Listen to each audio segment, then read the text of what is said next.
Alright, welcome back to another Art Time video. Today I am drawing a revolver. Well, I've already did the outline, now we're just coloring and doing all the other stuff with it.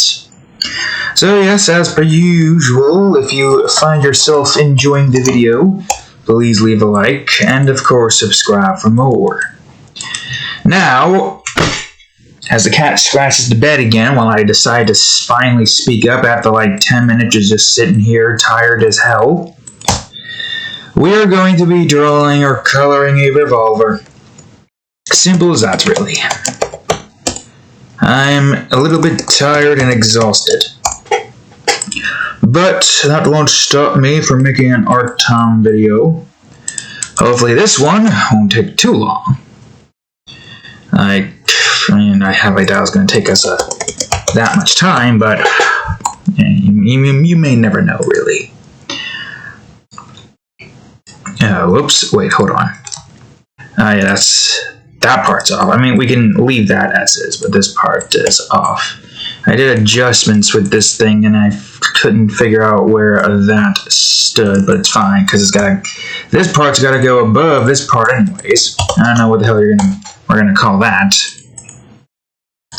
Some cylindrical device in the middle that's pretty much above everything. I'll still call it part of the handle though, but yeah. We're making another Chrome War weapon. This weapon is a revolver called the Breaker Slinger. And simply put, it's a 6-shooter revolver, topped off with its own auto-loader thing right here, as you can see. Also a good way to show off the bullets of the gun the gun using brain. But yes, that's what we're doing today. There's probably something I could talk about here, because we're going to be here for a little bit. Let me see if I can open up the Weird Stories content and see which one do I want to... Oh yes, do I want to talk about that one? I wonder. There's a few here, but I guess there's a Bob's Burgers Geyezor thingy. That one's weird little story. We could talk about that in a minute.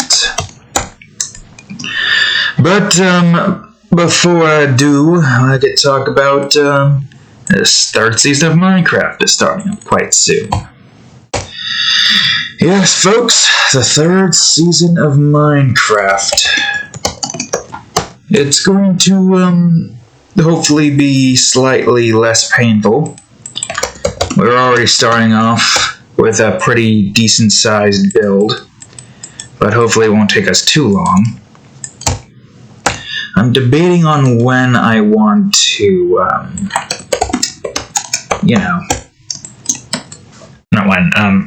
when I want to, like, start, recording the next episode. I already got the first one ready and raring to go on, Monday. But, however, we gotta wait or not Monday, Tuesday, I should say, it's already Monday. Tuesday, yes. However, of course, I forgot where I tried to thought I was going with this. I am a little bit out of it today, as you can clearly see. But, yeah. We've got ourselves the first episode finished. And it'll be posted 12 o'clock p.m. I think that's the time I'm looking for. p.m., mayhaps, potentially. Yeah, 12 o'clock p.m. EDT tomorrow. Whoops, this should be... Well, okay, first of all, I'm going to do this. Yeah, I knew it wasn't altered. I'm muting that, so we don't have to hear that, even though it's pretty low right now. And I'm going to make this one a bit darker. We'll call this screw. Why not screw? Okay. This part we're going to do something with in a bit, but right now we're just getting the main portions of the base finished here. This is not the trigger, this is called the base, you fool. Why did you call it that? I have no clue. Who's it? Right, Geyezor. So this was a weird shower thought story that I had in my mind. Essentially, it started with this. Tina was yelling, as she would. But it's different this time for some reason. Something seems a bit off. Barrel opener, I'm going to call that. And the yelling, it becomes more pain, makes it look like she's more in pain as seconds go by. And eventually her eyes, she does this with her hands, and then her eyes slowly start to disappear. And then as soon as that occurs, as soon as the eyes disappear, she removes her hand from her face and says, Geyezor is spreading. And this is the theme with this. It's like this strange eldritch entity that's come to exist in this world for some reason via Tina. And essentially, it talks like it's talking in the third person, despite the fact that it's taking control of the person's body. Now, once she says that Geyezor is spreading, the first instance comes by where, she gotta continue to spread Geyezor, correct? So what she do? She go up to one of the Belchers. I think it was Linda first, or it was either Bob or Linda first, I can't remember.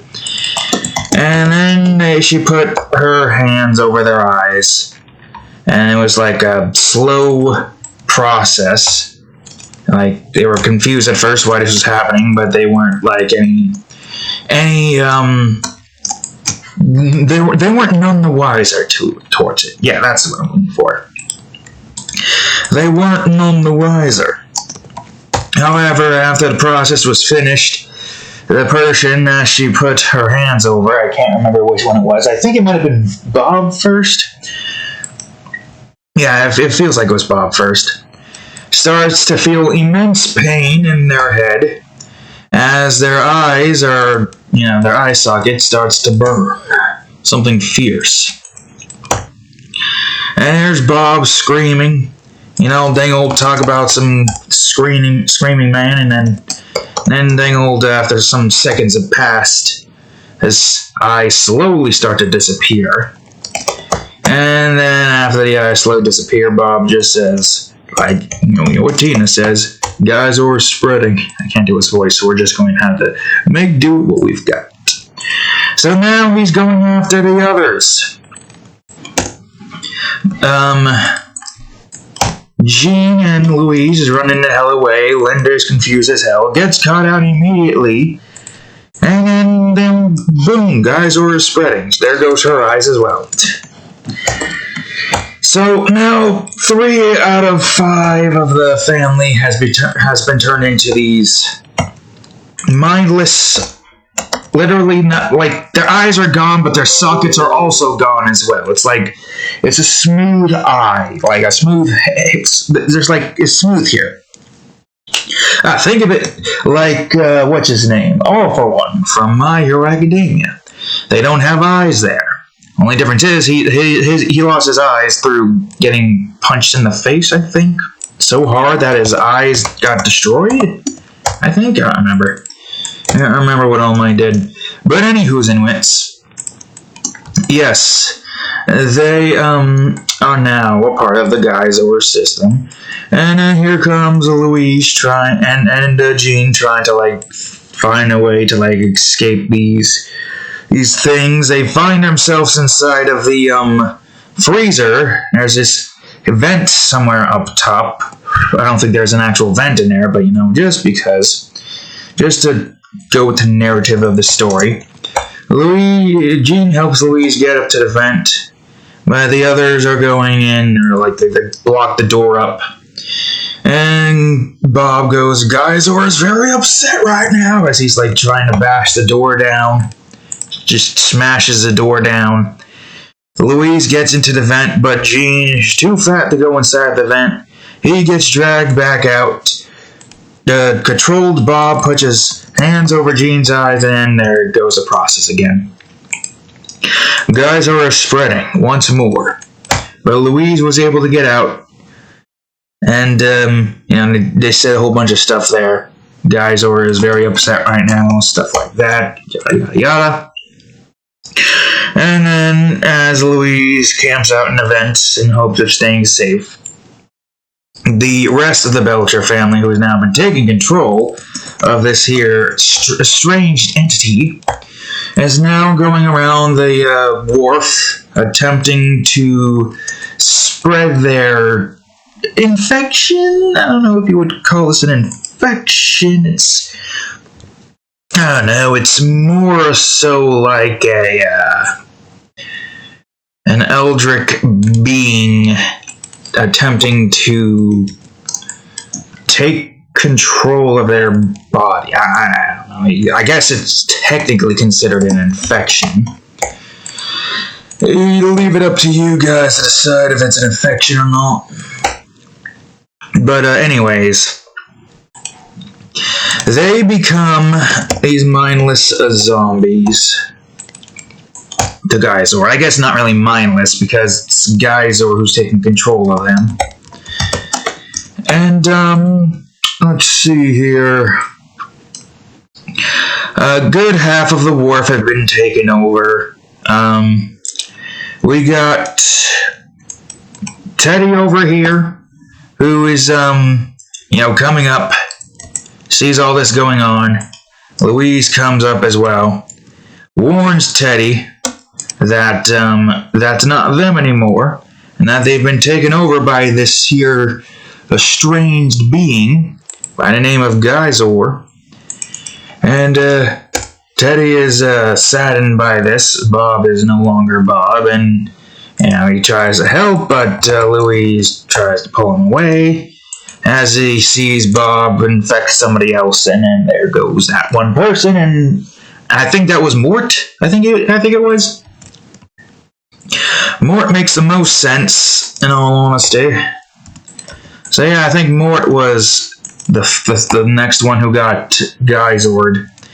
And now, there goes the group, trying to get the hell out of the wharf. And Geyezor is continuously spreading. We've gotten to a point now where a large majority of people have been taken, hostage by the Geyezor infection. I think this one should actually be different. So that means that, my old thing will talk about good old-fashioned, there are only 3 left. They go back to the wharf to try to, figure out a way to stop this from all happening. Boat kind of got, destroyed. We cut to a scene where, a fish owner and, I forgot what his brother's name was, Felix. I forgot what his actual name was, actually. All I know his last name was Fish Owner. Been a while, can't remember. Haven't watched TV in ages. Well, but that's besides the point. I'm talking about regular Adult Swim, which at this time of day is not really going to happen with what's on at 12 a.m. I'll call this barrel. I kind of just gone all over the place with this stuff here, but that's fine. But yeah, we've gotten to the point where we got to those guys. So they're trying to get out.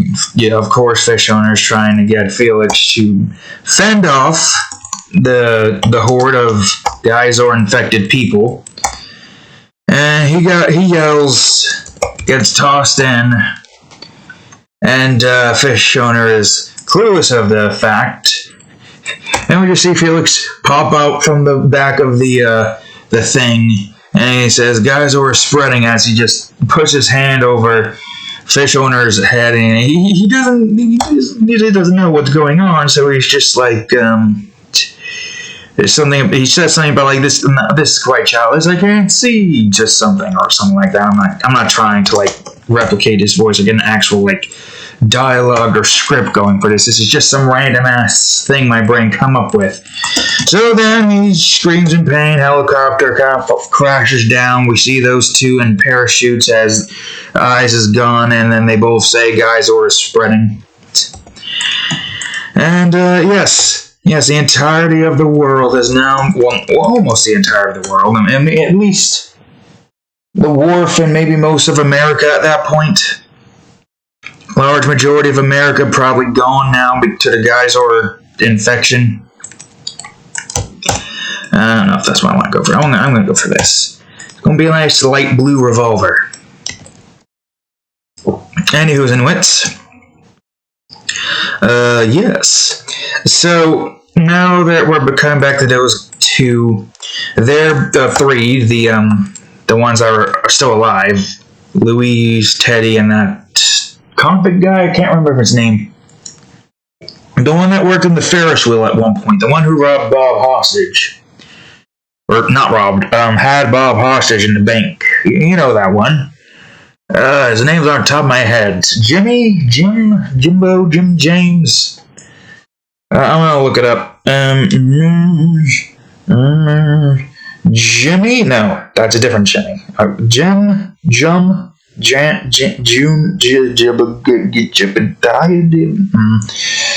Convict. What was his name again? Mickey! Oh, that's what it was. No, yeah, Mickey. Yeah, that is it. I was looking at someone else. And, Mickey tries to, help Teddy and Louise out because, he has a boat for some reason. I don't know why he has a boat. He just has a boat. And Geyezor's infection is still going around, doing its rounds and all that nonsense. And they stay on the boat for a bit, but there's, running quickly out of rations, so now they have to go back to shore. Geyezor's taken over the complete wharf. Fish owner's already been taken control of, as soon as he got onto the wharf. And then all of the Geyezor controlled people somehow managed to sink the boat. Don't ask me how, they just managed. Safety. And then Mental Dingle is stranded on a wharf, man, with a whole bunch of eyeless, socketless people who are spouting out in the third person like they're Geyezor or something. And now they're all running, trying to get the hell away from this here shite show. The next thing you know, Teddy gets grabbed by one of the Geyezor people. There goes his eye. He screams. And then there's a funny thing about his transformation, or I don't know if you would call it funny, but the thing about his transformation is, instead of saying Geyezor is very upset right now, he yells, Geyezor is angry, utilizing Teddy's strength. I think there's this chain link fence, for some reason, in the middle of the street that they went, to, but, and the Geyezor people were close. Teddy had to, sacrifice himself to ensure that those two made it out alive. And when Teddy got taken control over, he, busted down the chain link fence, the whole Geyezor is angry spiel. I think this is also going to be the same color. Anyway, he busted down the fence, and then all the other people started coming forth. Mickey sacrificed himself so that Louise could try to get out. Gave her the keys to a car. He stole someone's car keys, and he knows whose car key it is because they're obviously not going to need it anymore. They're Geyezor now. They're part of the Geyezor fix. They can't really drive anymore now, can they? Well, technically speaking, they do have some form of sight, but we'll get to that in a moment. There's a place where their eyes go, and you'll see soon enough where. But for now, yes, they go through, they grab Mickey, there he goes, and Louise is the only one left, trying to, get into the car, start it up. Oh no, the car's out of gas. Oh, a tragedy, or the car didn't start up. Something about the car not going. And Geyezor Teddy breaks down the mirror. All the other Geyezors are trying to go towards her head, and then eventually they get her eyes, and everything goes black. You don't even get to see the Geyezor spreading thing yet. Everything goes black. You get this strange little you're going through this tunnel, kind of dark gray colored tunnel. And I don't know what that one.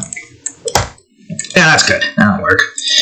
And then, boom, you just get a good, like, you get a view, like, of this, like, here's the camera view, like, hold on, let me look at where this is. Here is where wait, what is the best way to make an actual, like, full-on rectangular shape?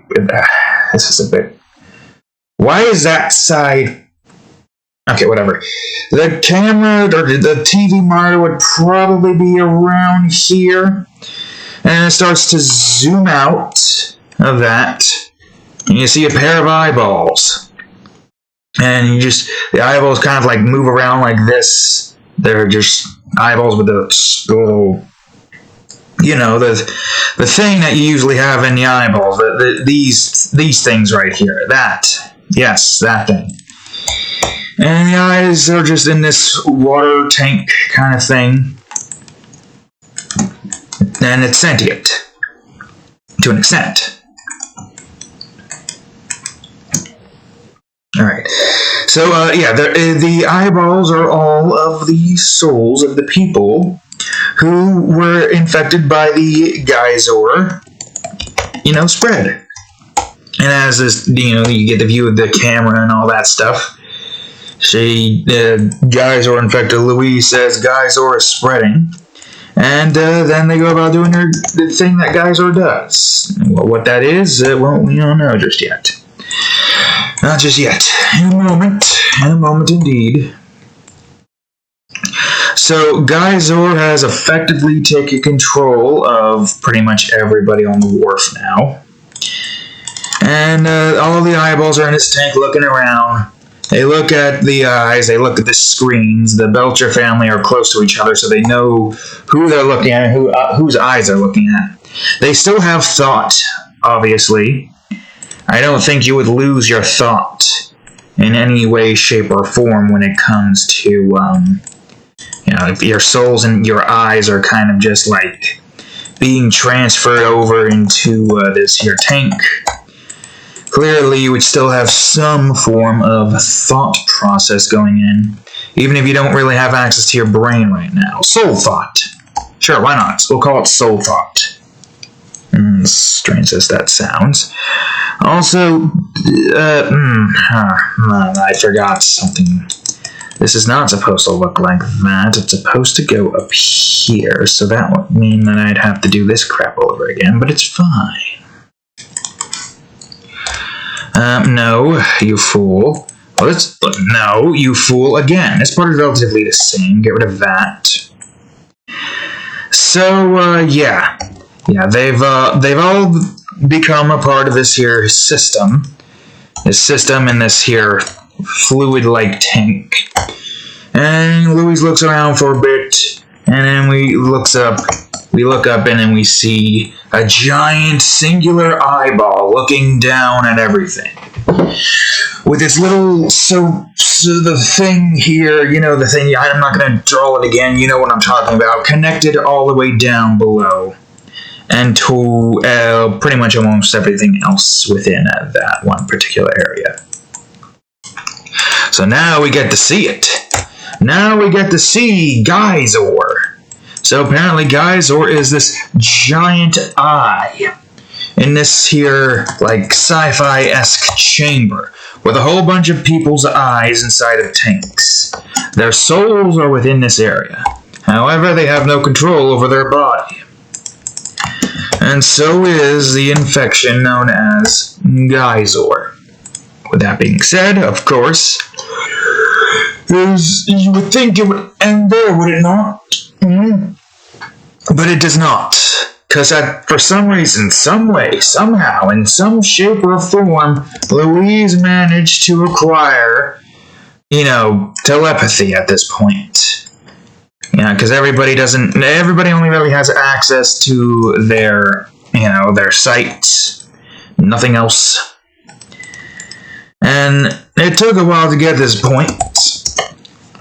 A large majority of the people inside of the, in the planet are pretty much just all become Geyezor. Well, maybe not yet. I mean, at least the entirety of the, north side continent. You know the area I'm talking about. if we're going into the planet, and this is where that area is, and that's where that area is. Yes, that entire continent has been infected by Geyezor. Even all the animals, everything on that continent has now become Geyezor. And at this point, we're looking at the screen, and nobody's gotten telepathy yet. But we see the Belcher family just sitting at the table, like doing things. Obviously, Geyezor still needs to keep its hosts fed. Otherwise, it's not going to be able to keep them alive long enough for it to continue its spreading process. So, technically speaking, they still need to do the things most humans need to do, which is eat and all that stuff. But, yeah, that's, whoops, we're on 1 right now, not 2. I did 2 on these because this is going to be 1 arm. Anyways, yes, Geyezor, while he has spread his influence, he still kind of technically needs to keep his subjects fed, You know how it is. Now, of course, somewhere around the lines, somehow Louise managed to acquire telepathy, and is now managing to talk to all the Belchers and everyone else nearby. And after, getting the first taste of telepathy, everybody else starts to develop telepathy and all that stuff. So at this point, everybody's talking to themselves. Everyone's blaming the Belcher family because it all started with Tina. Tina's, of course, saying it's all my fault, so everybody now knows that it's the Belcher family who caused this pain and suffering that they're all in right now. And after some argument and everyone just yelling over each other, blah, blah, blah, Geyezor speaks. What? Geyezor can speak? Turns out being a giant eyeball has its perks. Apparently Geyezor is a telepathic being, and he is impressed at seeing the entirety of this human race manage to acquire some form of telepathy. Of course, everybody asking, why are you doing this? And dang old, old lady going, you're abandoning the craft, just sitting around there eating, or where's the passion, or something like that. And getting past those, the place is going to shit. I'm supposed to beat out Bob with a dirty-ass piece of place like theirs or something. I don't know. I'm not trying to actually get their type conversation going. You know what I'm talking about. You know what I'm trying to get at here. Get off my back, woman. But yes, they've managed to communicate with Geyezor. And, after some communication, Geyezor is impressed about their, entire ability to, now speak telepathically. He says then Geyezor needs subjects to be able to, continue living. Of course, Linda emphasizes with that, and it's like, oh, he's just trying to survive, guys, or something like that. And Bowser's just saying, no, I'd rather just have my body back or something like that, I don't know. And Geyezor is like, you could probably set up some form of deal. He doesn't even, the way he talks is like, oh, we can probably set up a deal then. You want your bodies back, but I need your eyes to sustain me. Or something like that. Good, the coloring process is done. I don't know if I'm going to save this gun because the swatch color is all over the place. Doubtful I'll ever draw this again. I'll still save it anyways, all the colors are there. Anywho's and wits. So, yes, Geyezor over here is, doing the thing of which, Geyezor is, doing, trying to convince them to, let Geyezor keep their eyes. But, in exchange, they will have the ability to control their bodies. And Geyezor will ensure that the screen of wits that they have within their particular instance are beamed from their eyes, so they don't have such, could you imagine, Like, here's your point of view right now, right? And here is the screen that you got inside of your tank. Maybe not like this. I mean, I guess it depends. If you're in the middle of the tank, it's like here. If you're up against the edge of the tank, it's like, maybe like right here. I don't know. But most likely you won't have access to moving your eyes. Well, it depends, really. Because now they have the ability to move their body, so they're probably going to have, guys will probably have all of their eyes, like project the image of the world that they would be in. However, they're walking around with basically no eyes. No eyes, but, you know, at the very least, it's just, like, smooth. It's like here's, I don't know, here's their face or something. And there's their no eyes. That's what it looks like. I don't know who I was trying to draw there, but think of it like the no-eyed, two-nosed Teddy I was telling you about in a previous video with, you know, the problem solvers with Hank Hill and the rest of the King of the Hill cast. You remember that story? I'm not going to say that again, but yeah. Think of it like that. So essentially, they all have no eyes now. Their eye sockets are also covered with skin, you know, but they are able to gain access to their bodies now. And they can look, they still can see like they have eyes, but they don't have eyes. And it's like they don't even need to blink either. It's like they don't have like blinking abilities. I mean, I guess technically speaking, they still would need like some form of sleep. So I guess what they could do is just like have their mental thoughts kind of like black the world out. Like they're closing their eyes, except they don't have eyes, so they would probably do that. I have no clue. I have no clue how that would work. I guess people would have to sleep in complete pitch black darkness in order to sleep. Like, how would that work? You can see everything clearly, but you can't close any eyes because you don't have an eye, yet you can still see. How would that work? How would you sleep? The only way you'd be able to get any form of sleep at all is to go into a completely pitch black dark area, no lights illuminating the room whatsoever. The only way for your mind to completely shut down. I mean, I guess people do sleep with their eyes open sometimes, right? How does that work? Actually, I'm going to ask Google. How do people who sleep with their eyes open dream? Sleeping, you might try some people sleep with their eyes open. I'm not trying. Oh, I'm talking about, can you dream with your eyes open?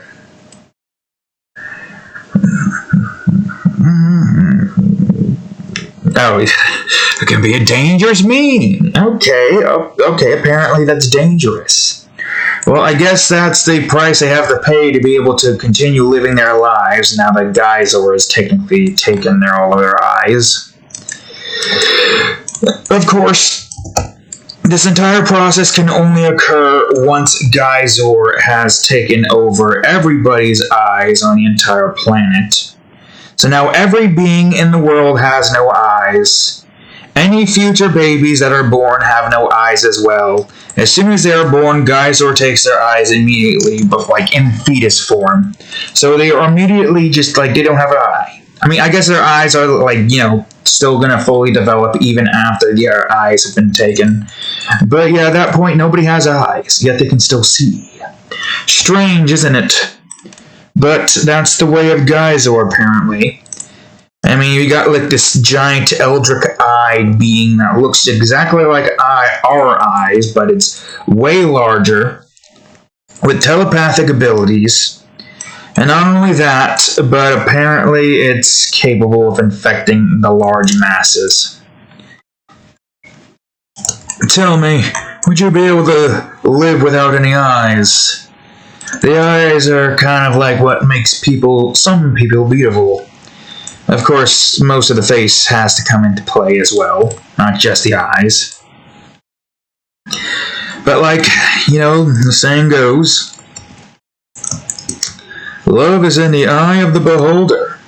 However, or the beauty is in the eye of the beholder, not love. Fool! You failed! But yes, beauty is within the eyes of the beholder. But the eyes of the beholder that don't have any eyes, does that mean there's no beauty whatsoever? A world without any eyes? Could we perhaps even think about living in such a society? It would be kind of jarring too, to start living life where nobody has eyes. Even more so jarring because they don't have any sockets there where eyes would be. It's just straight up smooth skin. They, of course, I think still have eyebrows. I mean, obviously they would still have eyebrows. Maybe their no, they would still have to have eyebrows, because all Geyezor does is take their eyes. He doesn't take their eyebrows as well, and if he did take their eyebrows, that'd be just floating hair inside the tank. But yes, I don't think I could ever live in a world without any eyes. How would you do such a thing? How could you live with such a hindrance, even if you can still see? But yes, Geyezor went ahead, took the entire world's eyes within the Bob's Burgers universe, and now they have no eyes. They can still do the things that they usually do, but they now lack eyes. They still have sight, but no eyes. So yes, that's the entirety of the Bob's Burgers Geyezor story. I'm glad I was able to tell that one. I don't really know if I want to tell another one so soon after that, considering the fact that we really don't have a whole lot to talk about. Because we kind of do, I just gotta remember what most of them were. I told you about the Barney in the Box one, right? The Barney box is sprinkles and all that stuff. I think I told you that one. A game idea in mine. Maybe I could tell it again or something. I'm not going to remember all the details, and it's just going to be but you say it was this in this video or episode, and then yada yada. I don't know. It makes sense to do a reprise of certain stories, and especially since we're still kind of having an audience view to the Void Demons, The Void Demons are still with us. We're getting some views here and there, but we're not really getting enough views to get rid of the Void Demons, who are still taking high precedence within most of our channel. I wonder how long it'll take to get rid of those Void Demons, to at least get maybe a dozen people watching concurrently, or at least 100. Who knows? I don't edit, so that's going to be a huge hindrance. Even if I do edit, where the hell would I edit? How the hell would I edit in general? When it comes to drawing stuff, it makes sense that you want to show off the entire process of drawing, right? Minecraft is there too, but I also kind of want to have that be unedited, so that we have some form of evidence that everything there is in survival. We stop where we leave off. I guess technically speaking, we don't exactly stop where we leave off, because we wake up in bed and I look forward. I wonder if I can get a picture of the cat right now doing her thing. Oh crap. Yeah, I got some of it, but I don't think I got all of it. I don't think I could do video, right?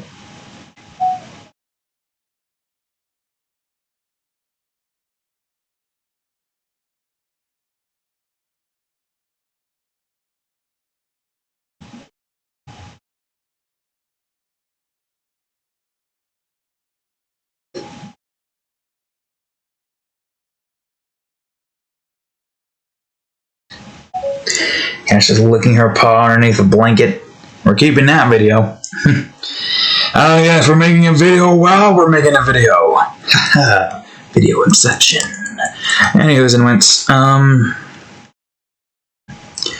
guess I could talk to you about some Polusky stories.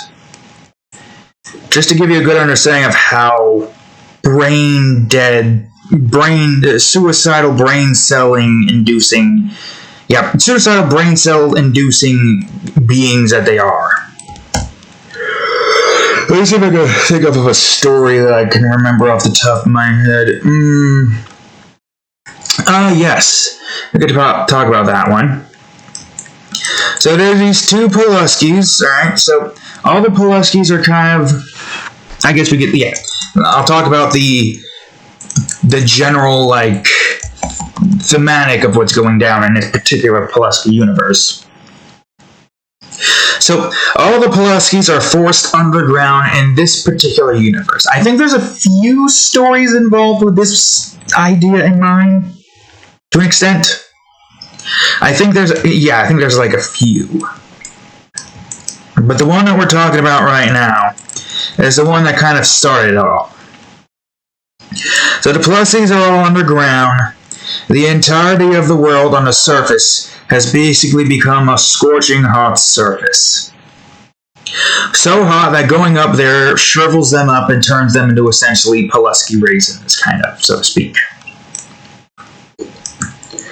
So, they have all been forced underground. They built these intricate societies with some form of like lighting system on the top that's kind of like drilling into the the surface a tiny bit, but not enough to have all that heat going, because like how hot would it be on the surface? I'll do some research here. I guess, no, wait, it's easier to just do it on the computer because I have everything here. What is the hottest temperature ever recorded? I guess 134 Fahrenheit. What is the hottest temperature humans can survive? 108 degrees Fahrenheit. Let's just say it's like, I don't know, the surface is 200 degrees Fahrenheit. Pretty goddamn hot, maybe. Hot enough to kind of just like, you know, put the Polusky into like a complete heat sink, kind of, where their body starts to shrivel up, their skin starts to turn sun-bleached, and then they start to turn into this amorphous dust pile of like ash and stuff as they like their bodies just slowly devolve to ash and get spread all over the cracked rocky sand floor. So this is like the main premise of the area that we're in. So now let's go on to the actual story of which we need to talk about here. So the story that we're talking about here is about two Poluskys here, who of which are the outcasts, the nerds, kind of, so to speak. And I'll give you a general idea on how the hierarchy in the high school Polusky system kind of works. So there's the nerds, of course. Some of the nerds are like, you know, very small. They're like, I guess I'm gonna get like their basic body shape, kind of.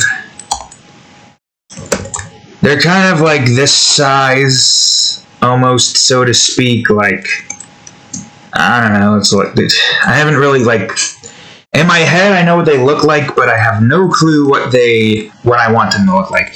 That's what the nerds' size look like. They don't look like this. Like here's their Billy-esque nose and their Marge-esque hair. Well, hold on. This is actually a really good way to try to get the Polusky, should at least give you a good sense of what these terrible, terrible beings look like. Whether or not it means anything at the moment right now, I guess, technically speaking, this is what they're going to look like. It's just that it's going to take us some time to actually start doing anything with these freaks of nature. Obviously, because these, I don't know if they're going to be in fantasy, maybe. Her hair is kind of like that. I'm just going to condense it for our sake right here. Make it smaller. I guess sometimes it's like smaller like this. Sometimes it's like, this is not actually a good This is too thick, actually. This is way too thick. Hold on, I'm gonna make this not as thick. I think it kind of like tempers off here for some. Yeah, something like this. We won't know until I get to the point where I can actually start making these abominations. And usually these particular types of Poluskys have like nerd-like glasses, kind of. Like, I don't know, like this maybe? And most Poluskys are like naked, but you don't see anything underneath. Technically speaking, their crotches don't have anything there. It's kind of like, well, yeah, their crotch is the most sensitive piece, but you're able to like pull it off, which is putting them in the most severe amount of pain. So that's like the nerd-esque Polusky kind of. And then we got like the jock. That's not where I wanted to go. The jock. I'm not going to draw the eyes right now. The jocks are usually built like rectangles, kind of. Big, thick arms, but we're not actually going to like... I'm not actually building a design right now. I'm just giving you a good idea of what they look like. Usually they don't have... They usually have like buck teeth. They kind of have like that whole... Like, here's this... No, not like that. This kind of smile. Like, here's this... No, this way. Toothy kind of, I guess, not buck teeth, gap in their tooth, kind of like right here or something. Dangled like this, usually got like a furrow brow or something. Like I said, this is just to give you a general idea. And these guys beat the ever-living shit, literally, out of these things. Mental Dangle, they just go on ahead and just do this. There goes his glasses, broken off, punch, there goes the glasses some more off, no, destroyed glasses, destroyed nose, kind of, like, bloody mess, mostly, punch, and then, he takes this fool over here, and, you know, this is a trash can. Yes, trash can, and then he just zooms right in there. You know, the Dangle does that. Polusky's beaten up, bruised, no glasses, stuff like that. Hair's probably also a mess, like that. Hair, there goes its head. And trash can is taller than that. Dangle put a lid on it. He then takes the trash can, like so, lifts it up, and then tosses it over into... he tosses the trash can, throws over into a trash compactor. This is just one example. They are murderers, essentially. Now, Dangle, there's the whole, they're just standing over that Polusky, they're just laughing as the trash compactor slowly crushes it until this Polusky turns into a bloody pulp, and then, boom, dead. And, of course, there's also the deadbeat Poluskys over here, who are like, you know, usually deadbeat Polusky somehow manages to create these particular types of bully Poluskys. They're like deadbeat dad Poluskys, like, they're built like squares, rectangles. But they're the most think of it like an abusive father, except to the extreme. It's like you take it from 10 to 10, from like, yeah, 1 to 100. 100 is 1, and then you bring that 1 to 100, and you've gotten yourself 1,000. More than 1,000. But we're not talking about that particular stuff. I'm just trying to give you the general idea on what the hell these frickin' Poluskys are all about here. How long have we been recording so far? Oh, almost 50 minutes. But, yeah. The Poluskys, they are the extremist of, like, the worst kind of personalities humanity has to offer. You thought the politics stuff was bad in our universe? You haven't seen the Poluskys. The Poluskys just makes you want to take a hammer to your skull and just smash it open. They make you just want to put your head through a garbage disposal. They just make you want to rip out every single bit of your veins all at once. That's just how much that's how annoying those creatures are. So, with that being said, let's talk about this particular instance. The story. Let's finally get to the story. So these bullies, Poluskys here, are like dealing with I guess some nerd Poluskys. Then we got loser Poluskys. I guess different from nerds because they're the outcasts of the outcasts. A lot of people hate them. Then there's this one Polusky that's kind of like the quote-unquote popular girl personality. There's this very toxic relationship between the popular girl Poluskys and the bully Poluskys, where the bully Poluskys literally treat them like shit. But they still, the popular girl Poluskys still date them because, I don't know, that's how it works or some shit. To a point where they're call the Polusky the bitch. They say it's what's a good? How do I want to replicate the kind of voice? I know the voices in my head, the voice of how the bully Polusky sounds. I don't know if I can replicate it. It's nerds or something like that. It's what's a good? Let me see if I can remember a dialogue from what they said here. Oh, crap, I can't remember. I gotta remember a good dialogue that I can perfectly represent and not try to, freaking come up with off the top of my head. What do they say again? It's gonna be I'm gonna beat you to a pulp so bad they're not gonna know what to do with you, or something like that. Some kind of voice like that. The nerd Polusky sound like SpongeBob, so that's easy enough. I don't have to replicate that. The popular girl Polusky's kind of, how do I want to replicate this? Kind of sound like this. No, that's a country Polusky girl or something. I can't remember. How do I replicate this? You know the atypical snooty oh wait I just had a dialogue I can replicate. Hold on. Oh, what was it? Think Cortex, think.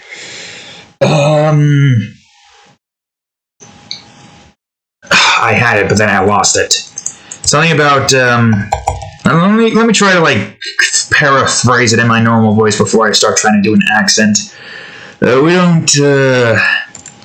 I don't associate with your... yes, that. It sounds racist, but technically speaking, there's the racist Poluskys are way worse, trust me. How do I replicate this tone?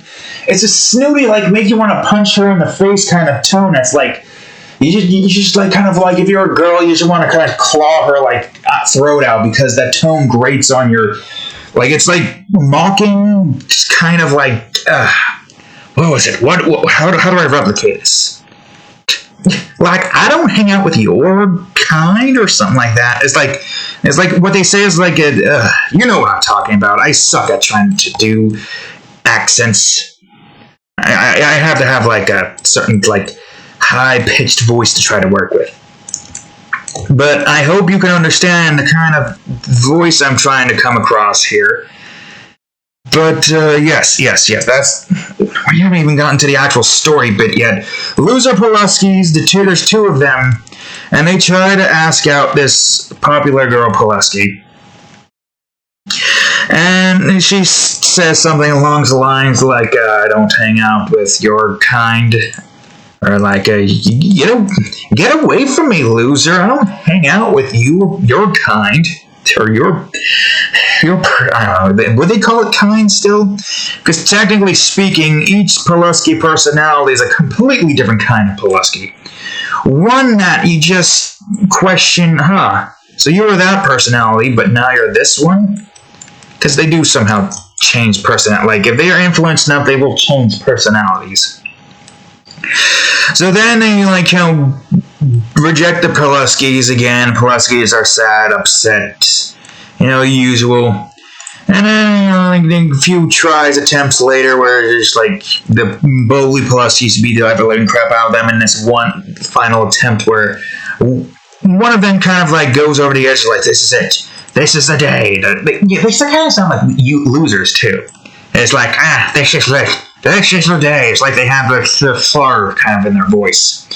This is the day she's going to go out with us. Not exactly that voice, but kind of like higher tone, perhaps. I think that's the right word I'm trying to come up with right now.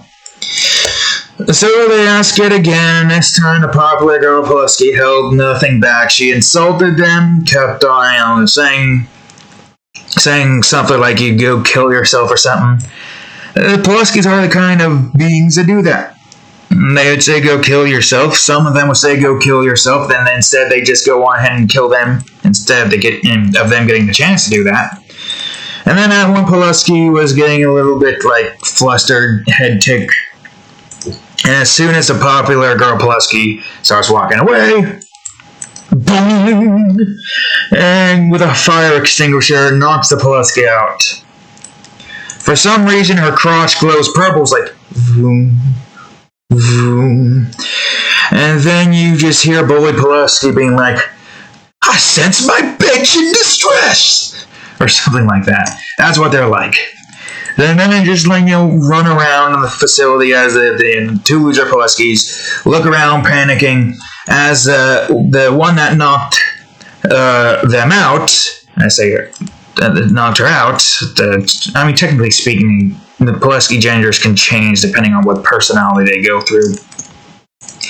They technically have no gender because they don't have anything down there, they don't have any crotch, it's just like, so there's a certain, like, joke in this. Poluskys will only have a dick if the joke calls for it. Otherwise, they literally... I don't even have to draw it. This is very easy for you to understand. They literally look like they have Family Guy crotches. Where nothing is shown, it literally just looks like they're smooth down there. I'm pretty sure you know what that is. And if you need me to draw this, well, I'm not going to draw it for you. Just look up Family Guy crotch. Or maybe don't, because you're probably going to get the wrong results. Or do. Maybe that's your thing. Maybe you'll get some actually good stuff instead of Peter Griffin's crotch. I'm not going to even look for it. I have a funny feeling that I'm going... Well, I guess, regardless, you're going to see... Yeah, that would be the only thing you would see, because the girls don't never get naked. Wait, has there ever... I'm pretty sure there's been a naked girl on Family Guy before, but nothing was shown. I mean, at least it hides that, right? I have no idea. You will tell me, right? Void Demons? You will tell me in the comment section below, Void Demons, that you clearly can access. Anyways, yes, the two loser Poluskys bring that Polusky up to the vents. And the vents are pretty big. They're like, here's the size of it. The loser Poluskys are kind of like, here's that. This is them crouched, kind of. That's the wrong area. Crouched, maybe like at least this big. I'll get their nose here again. Bigger than that. Kind of like this. Also, their nose doesn't exactly look like this. It kind of like, you know how Billy's nose looked like? No, you're supposed to grab these two and combine it. It sort of looks like this, like Billy's nose. From Billy and Mandy. To an extent. I think some might have the perfectly oval-shaped nose, but I don't remember. I'll have to, like, dig deep in the recess of my mind while I draw those abominations. So yes, these here two loser Poluskys have this here Polusky in the vent. The glow starts to get more rapid, because now, you know, the bully Poluskys are unable to find this here popular girl Polusky, who's still knocked out unconscious. And then, you know, they start to get pissed off, tearing the whole school up. The teachers and stuff are unable to stop them. It's like the teachers in this here facility are all like timid. They're like the substitute teacher that starts crying once everyone in the classroom just kind of like, goes berserk.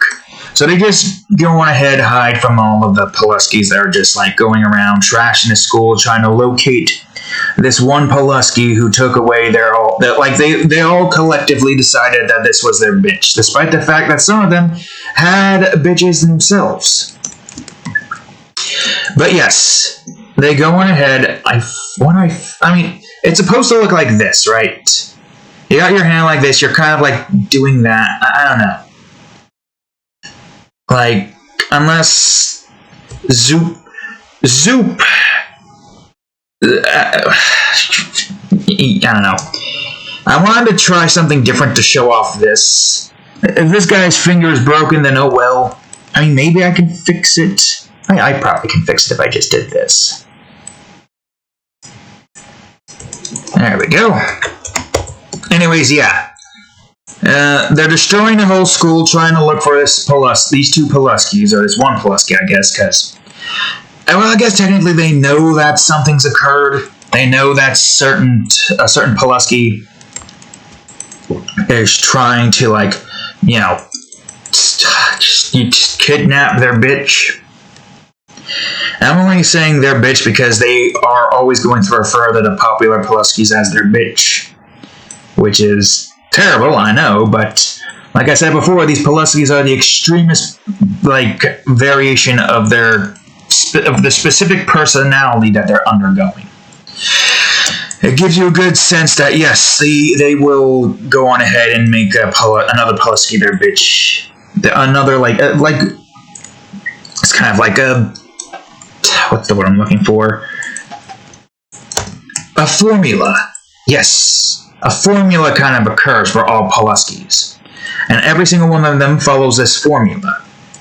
There are certain branching off instances with the formula, like how the bully Poluskys basically just, like, antagonizes everyone, beats the crap and potentially kills some of the nerds. Then there's the, losers as well, getting killed off, beaten the crap out of, sent to a hospital. No charges are, pushed either, because the police are useless, just as useless as most of the police in our universe, if not more so. I think there's some instances where, there's like one instance where one police shoots somebody, an innocent person, or at least quote-unquote innocent in our eyes. In their eyes, it's the worst crime in the world. Kind of like the Bikini Bottom police, except it's worse because they're killing Poluskys off. And the police would somehow manage to miss their shots. And then the shot goes into a cop, kills the cop. All the other cops shoot that one cop who killed that cop, yelling "cop killer." And then that one cop who killed the cop gets shot by the other cops, as they call that cop the cop killer. And it's just a constant, like, domino effect where all the Poluskys who've killed the cops who shot the cops, are just constantly getting killed off because they, in their mind, and these particular types of Poluskys, when one of their own gets shot, no matter which variation of cop Polusky, they're always going to shoot the person who killed the cops until they're dead.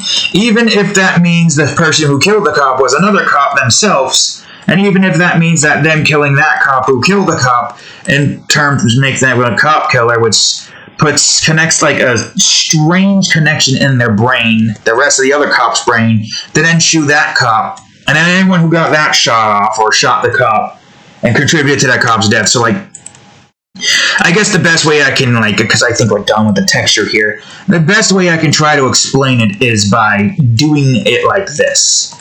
So, here is the group of cops in question here. This cop is trying to shoot this guy. That guy dodges it. This guy goes in this direction. That cop tries to shoot that guy, but this cop gets in the way. Oh, he's dead. Then these four change their attention from this guy to this guy over here as they yell "cop killer" with their guns. And then they try to shoot him as he's just like, and then he gets shot by all four of them at once. And now they're all are like pointing guns at each other here, all like at once, calling each other a cop killer, trying to like get around the scenery, do their thing. One dies out, and then all the other ones then they focus their attention on the one who like shot the cop. So he shot that cop. He shot this one, but he didn't get a shot off on that one. So then these two folks are trying to shoot themselves. Well, these two try to shoot this guy, but he also tried to shoot this guy. And this guy's already long gone from the scene, so he's not here anymore. So then this guy shoots this guy. Oh, he's dead. And then he says cop killer. But he's also a cop killer, so he focuses his attention back on this guy. And then, boom, he's dead. He somehow manages to 2v however many. He gets out. The criminal is long dead. They're all dead. And all the other cops on the force, like, here comes reinforcements. Oh no, here we go in their little cop cars over here. They're over here coming in, like, there's just like out of the woodwork sprinkling. This guy's like looking around at the scene he caused. He runs. They're all running towards him. They shoot him. Oh, he's dead before he can run out of the scene. It's like right over here.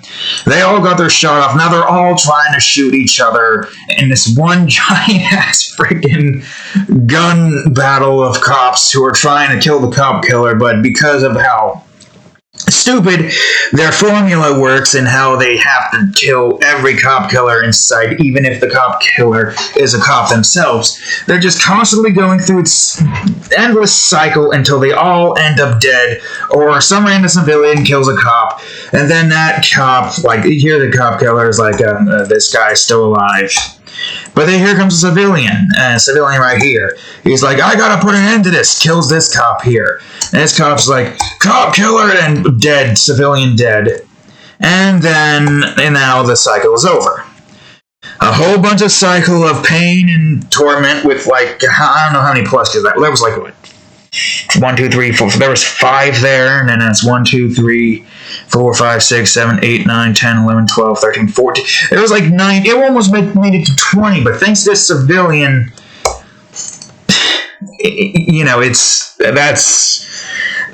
I've told you before, anything to do with the Polusky makes you lose your brain cells. And the fact that it's like you have this like broken AI in a game, except the Poluskys are actually just that broken.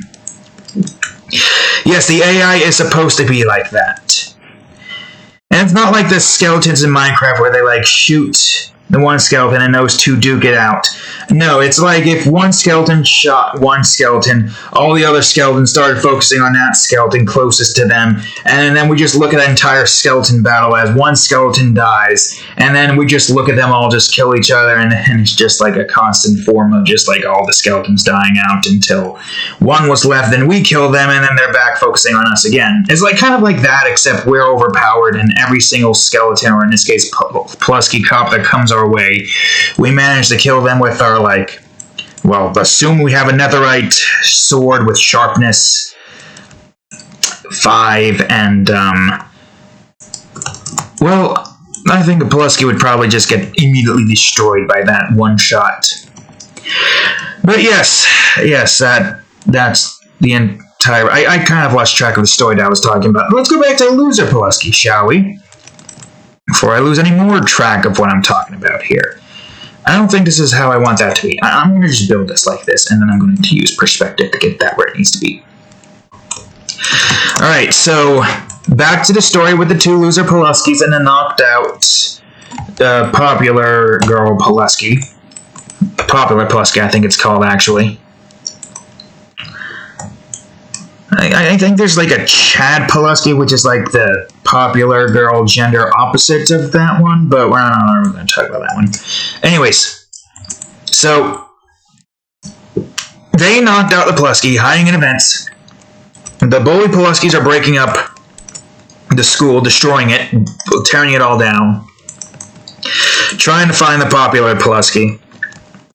And a nerd is in an event, freaking out. They don't know what to do, or not nerds, the losers are in an event, the loser Poluskys are in an event. Freaking out, they don't know what to do, they just committed a horrible act, and they know that it's going to end with them getting killed off by the bully Poluskys, as well as like anybody else who's like in the mix, who, you know, like the teacher. Yes, the teacher Poluskys would even go as far as to beat the crap out of the loser Poluskys, because they inadvertently just caused a crap ton of damage. And they will know who did it too. There's this one certain annoying Polusky we're going to talk about at some point. But we'll get to that in a minute. So, the Poluskys are just like, you know, the one loser Polusky is freaking out, but the other one is like staring at the popular Polusky's glowing pink crotch. And it's like, he's like, bro, I've got to do it. It's already too late. We can't go back from this now. I gotta do it. And then the Polusky just goes on top of that Polusky, and there's no insertion or anything. You see, the Poluskys see sex as just this. They just bump crotches with each other. And this is essentially how they reproduce, despite the fact that they're technically like mushroom spore-esque beings. And, you know, that just occurs. The glowing pink glow is now a brighter pink, as it's like, and all the other bully Polusky like, somebody's fucking my back! And they have this, like, high-pitched voice, too. It's like, or something like that. It's like they have this deep, foreboding voice, but when they get so distraught, that voice becomes so prepubescent that it's like, you can make that high-pitched voice? You can do that? You sound like a bitch. But don't say that, because then they're just going to beat the shit out of you. Despite the fact that sometimes they can sound like a bitch, they will, indeed, in fact, beat the ever-living crap out of you. Go back here. I think I want it to be like this. I'm not sure. Okay, hold on. No. Free transform. I'm going to have to do some adjustments to like this part to make it look more 3D and less flat, but yeah. Anyways, their bitch is being fucked. They sense it. The glowing is making them understand that, yes, something funky is going down, and they have to find this popular Polusky in order to, like, you know, stop this and beat the ever-living crap out of whoever is doing this. Yes, so technically what this Polusky is doing is committing rape right now, which is, believe it or not the worst thing the Poluskys can do in this universe. Trust me, I know. I've seen all of the freaking stories, all of the weird stories involving Poluskys that have occurred. I've seen it all. Oh, and believe me, it gets way worse than that. So worse, in fact, that I don't even think we're going to have any form of intelligence. We're going to be brain dead by the time we tell stories like that of the worst that Poluskys can do. I mean, if you thought the cop killing story of the Poluskys constantly creating this domino effect, despite the fact that they're technically committing justice and crime at the same time, wasn't brain dead enough, well, you're in for a surprise for future stories we might tell. Anyways, yes. So, the glow gets more noticeable, and they start to know where the Polusky is. And now the bully Poluskys are literally breaking apart the entirety of the vents. So, like, they grab the side of the vents. Like, imagine, like, here's the vents, and here's, like, the walls right here. Like, they just pull it out, squeeze it like this. Here comes the rest of the vents coming out. All the other vents are following suit as well because they're so well connected somehow. And they're trying to pull all of the vents to get to these Poluskys. Now, need I remind you, all of these Poluskys here are underground. So the school is kind of built like, you know, this kind of like, here's a whole bunch of the rooms. Let's just say here's the hallways, and like, here are the vent shafts, and, you know, stuff like that occurs, and there's like a whole bunch of between each and every single instance here. And it goes up and continues to, you know, do its thing, and yada, yada, yada, goes up, blah, blah, goes here. It's more complex than that, but I don't feel like drawing the system out right now. So yes, they're tearing that entire system out. to a point where it gets to the system where they can't destroy it because it's so well built. It's the vents leading to the outside area, the way they can get any form of quote-unquote oxygen. The Poluskys, however, were able to manage to, get to a specific point where the vent part snapped. They got out, and Polusky continued to do its thing until it finished, which is, not a pleasant sight. It is very disturbing. Even if it is Polusky's, it is quite a disturbing sight, to say the least. And then after that, the glowing pink kind of stops a bit. The Poluskys know where this thing is, and at that point, the glowing pink created a giant, a huge, what's the word I'm looking for? Is there a way I can do this without it? No, I don't think I can. So it creates this huge bright glow and this great big buzz because it's vroom, vroom, as it normally does. And then when it makes this glow, it goes loud as hell, echoing throughout the entirety of school. And now everybody knows where they are now. Everybody knows where they are. They know what's going to happen when the body gets discovered. They know who that Polusky is going to rat out immediately. I think after that, they stop becoming the popular Polusky and turn into the victim Polusky. Any, a major event like that changes the Polusky's personality by a whole bunch. Just like what it would do for most people, I have to imagine. But yes, the Polusky turns into a victim Polusky, where they're PTSD. It's it changes from that popular snooty girl voice to, it's them. They're the one that did this to me. It's their entire voice changes. Not only their personality, but their voice changes. Their appearance changes as well, where they got bags under their eyes.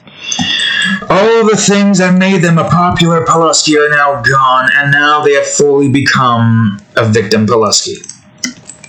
However, that's not what goes down in this story. In this story, one of them not only commits the crime of rape, but they also go on ahead and commit murder by going to the top of the vent, trying to lift up the vent quickly enough with the body in tow and toss the body out into the desert fields.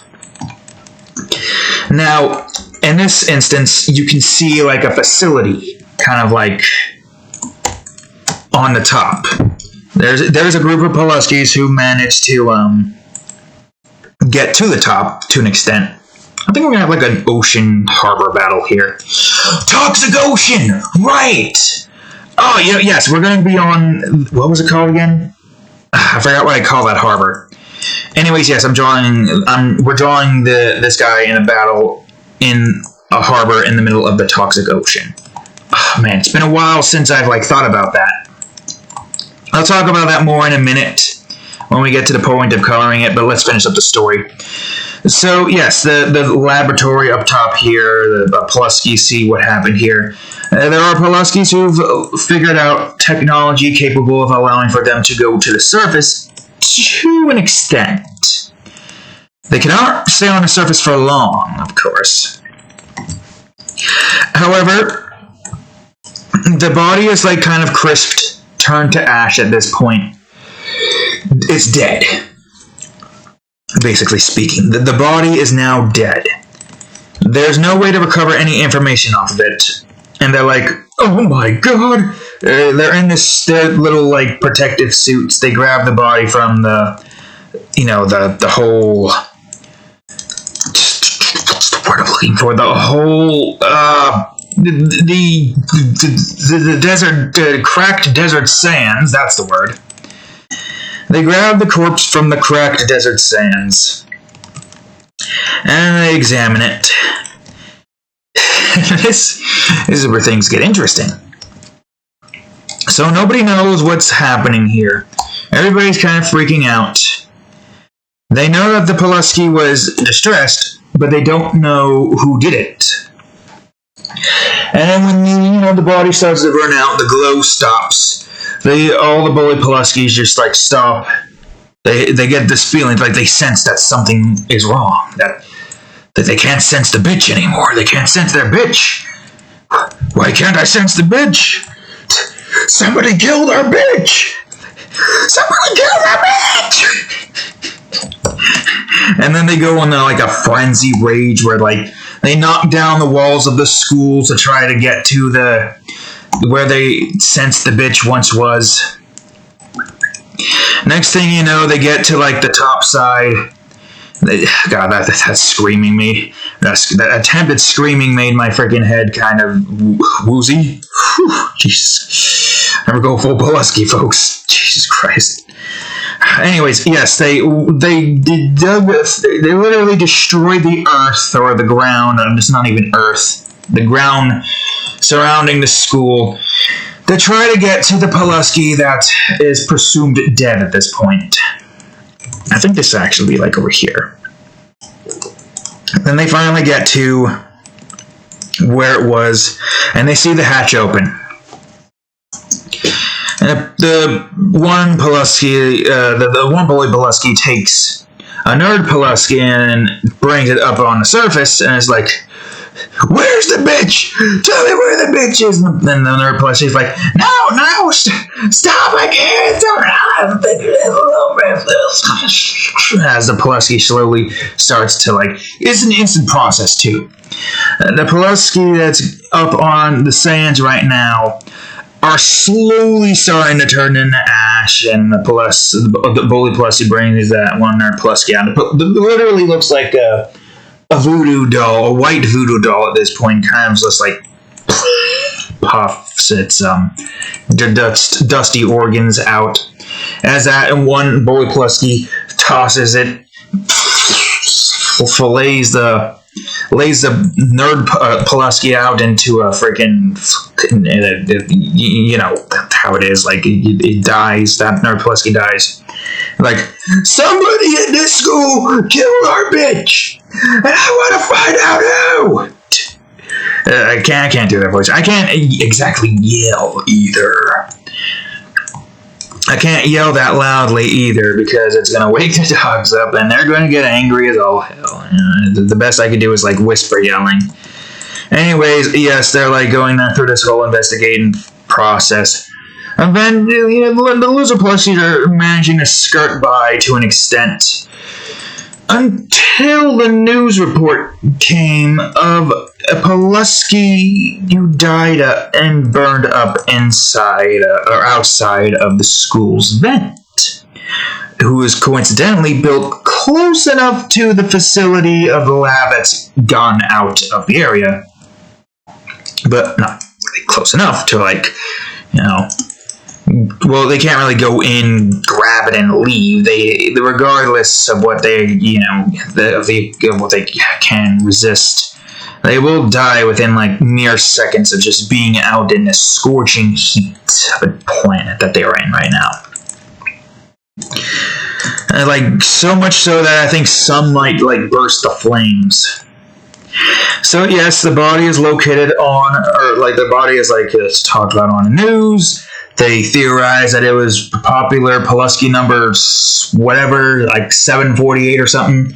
Because Poluskys don't have names. They go about it and what do you want? Why are you waking up right now? Are you going to start scratching shit, cat? They kind of go off into this here number system where, like, once the first Polusky dies, then whoever is next in line to get the name becomes Polusky number 1. But usually it takes like, Polusky number 1 billing to that point. That's like general Polusky name, it seems. The general name could be like, say, Polusky number 452. But in all actuality, the personality that they are usually is deadbeat Polusky number 23, for instance. Not 23, 752. I guess no, it wouldn't have to be 23 then. Because the Polusky name is the general name that all Polusky said. Their numbers are the general numbers that they all have, but their secondary number, which is whatever personality they are at the time, is different from their original number. Although I guess technically speaking, it's like an ID number. Anybody with the number of 1 would be OG, but I don't know if I want to have the Poluskys have like that particular system in mind. But we probably aren't going to have like the first drawing explain everything there is about Poluskys. Like honestly, that would be way too much for us to even like try to keep track of. And we're just going with the flow. There's no reason to try to keep track of like how all Poluskys work. They're literally just a being of strange amorphous blob-like creatures. Not really blob-like, they do have a humanoid look, but they're just very strange, potentially extremist like beings of some form that nobody likes. There's no species in the entire universe that likes a Polusky. Which I'm not sad to say. I'm quite justified when I'm saying if you've dealt with them for as long as I have. Every instance of Poluskys that my brain has come up with, every single bit of story, has made my brain cells reduce further than it needs to be.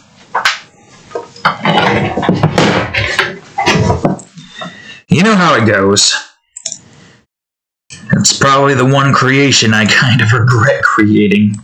And it's funny because it literally originated from a teacher that I had despised when I was like, 6, 7? I don't remember how old I was when I created these monstrosities.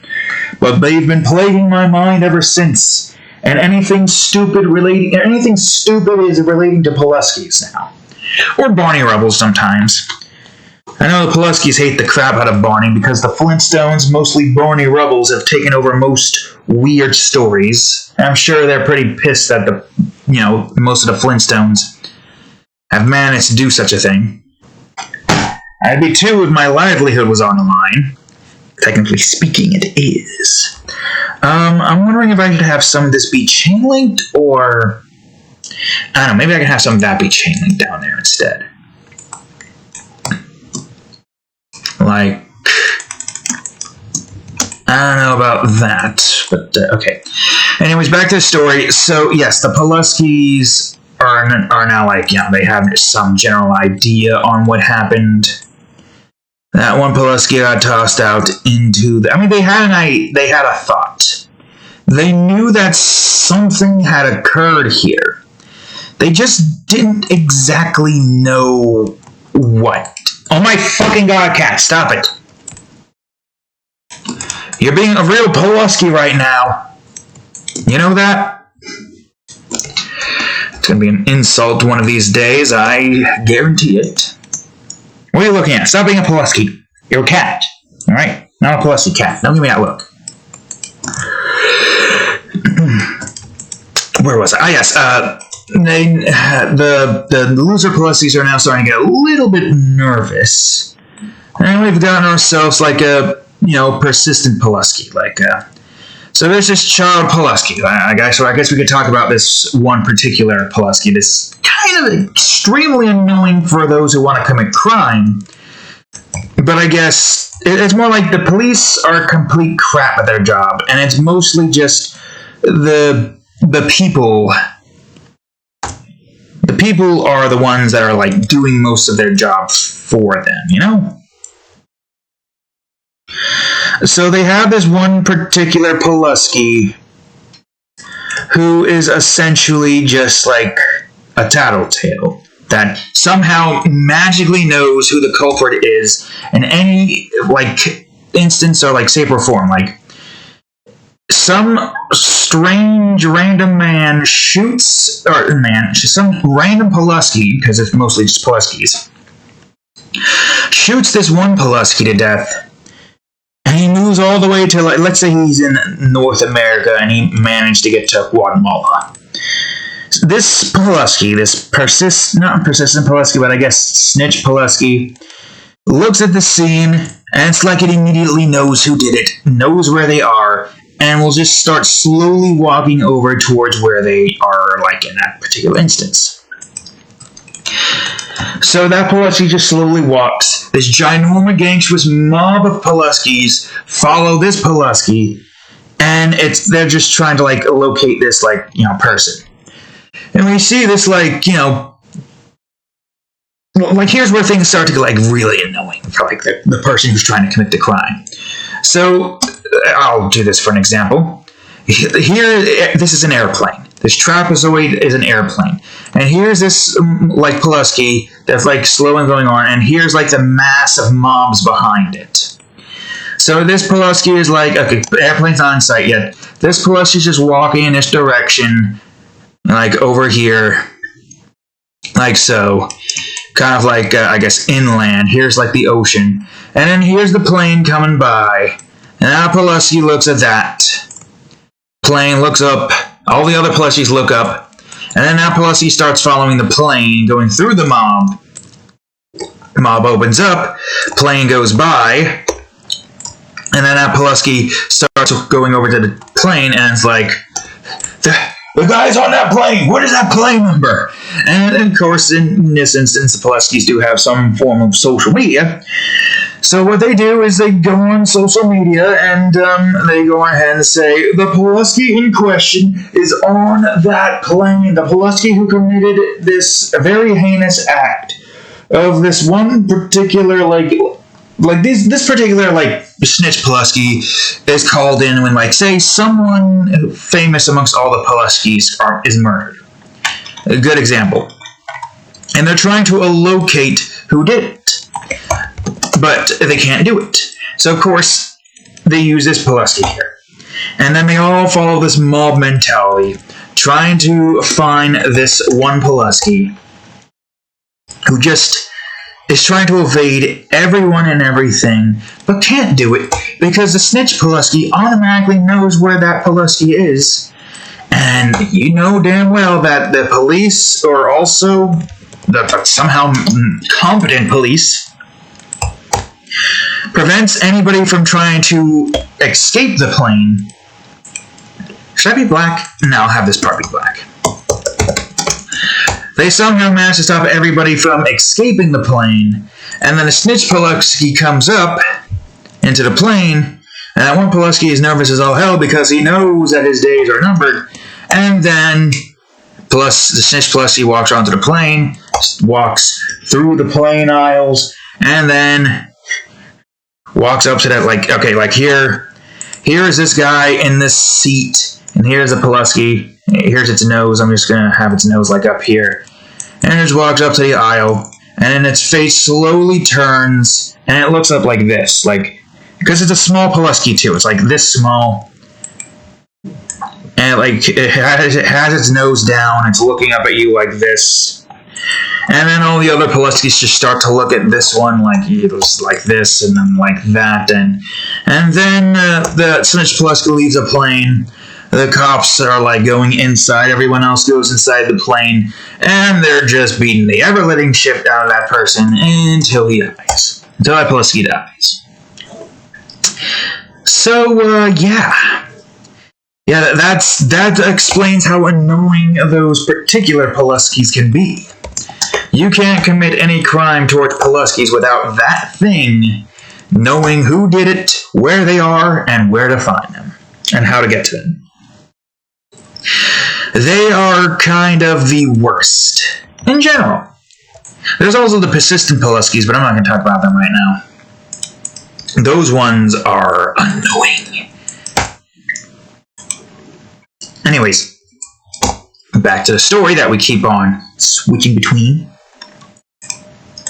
I mean, it makes sense. We got a whole bunch of Polusky variations that we haven't really talked about, so it does help to give you some general idea on what that one particular Polusky is on about. So they bring this snitch Polusky into here because it's the popular Polusky. Popular Poluskys are usually popular amongst all types of Poluskys, even the adult Poluskys. And it gets weird, trust me. It gets too weird and too freaky. To a point where it's that's how low most Poluskys would stoop.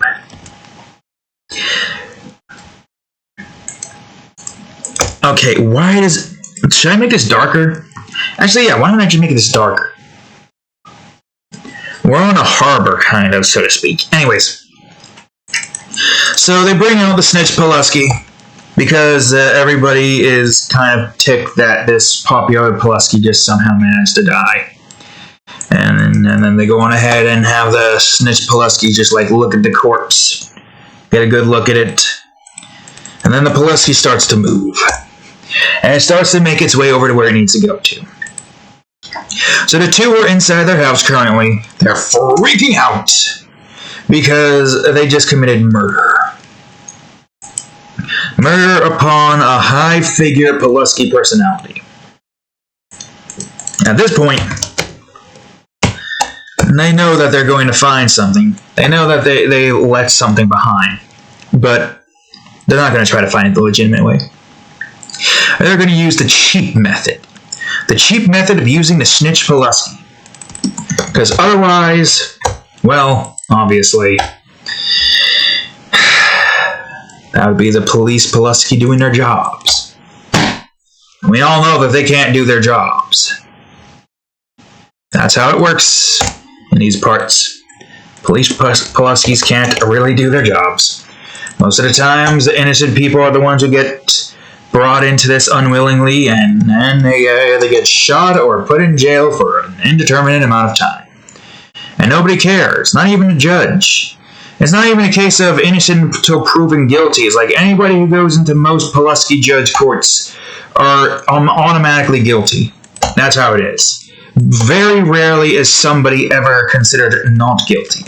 I guess it's more of a case of if it's a high figure, the judge, it's like this. Anybody who the judge doesn't really deem important, just like guilty, no lawyers, nothing like that. We're just gonna go out and say guilty.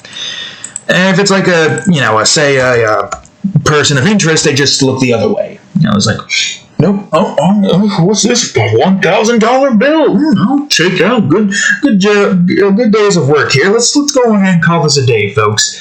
Shuts down the whole process. All the people who are supposed to get judged. Wait, hold on. What? Wait, I don't remember doing this. Why did I do this? Was that really the color I was going for? Okay, I guess that's fine. I was going to go for a darker color, but apparently not. Anyways, yes, that's it. We're talking about the snitch Polusky stuff, getting off track of story here.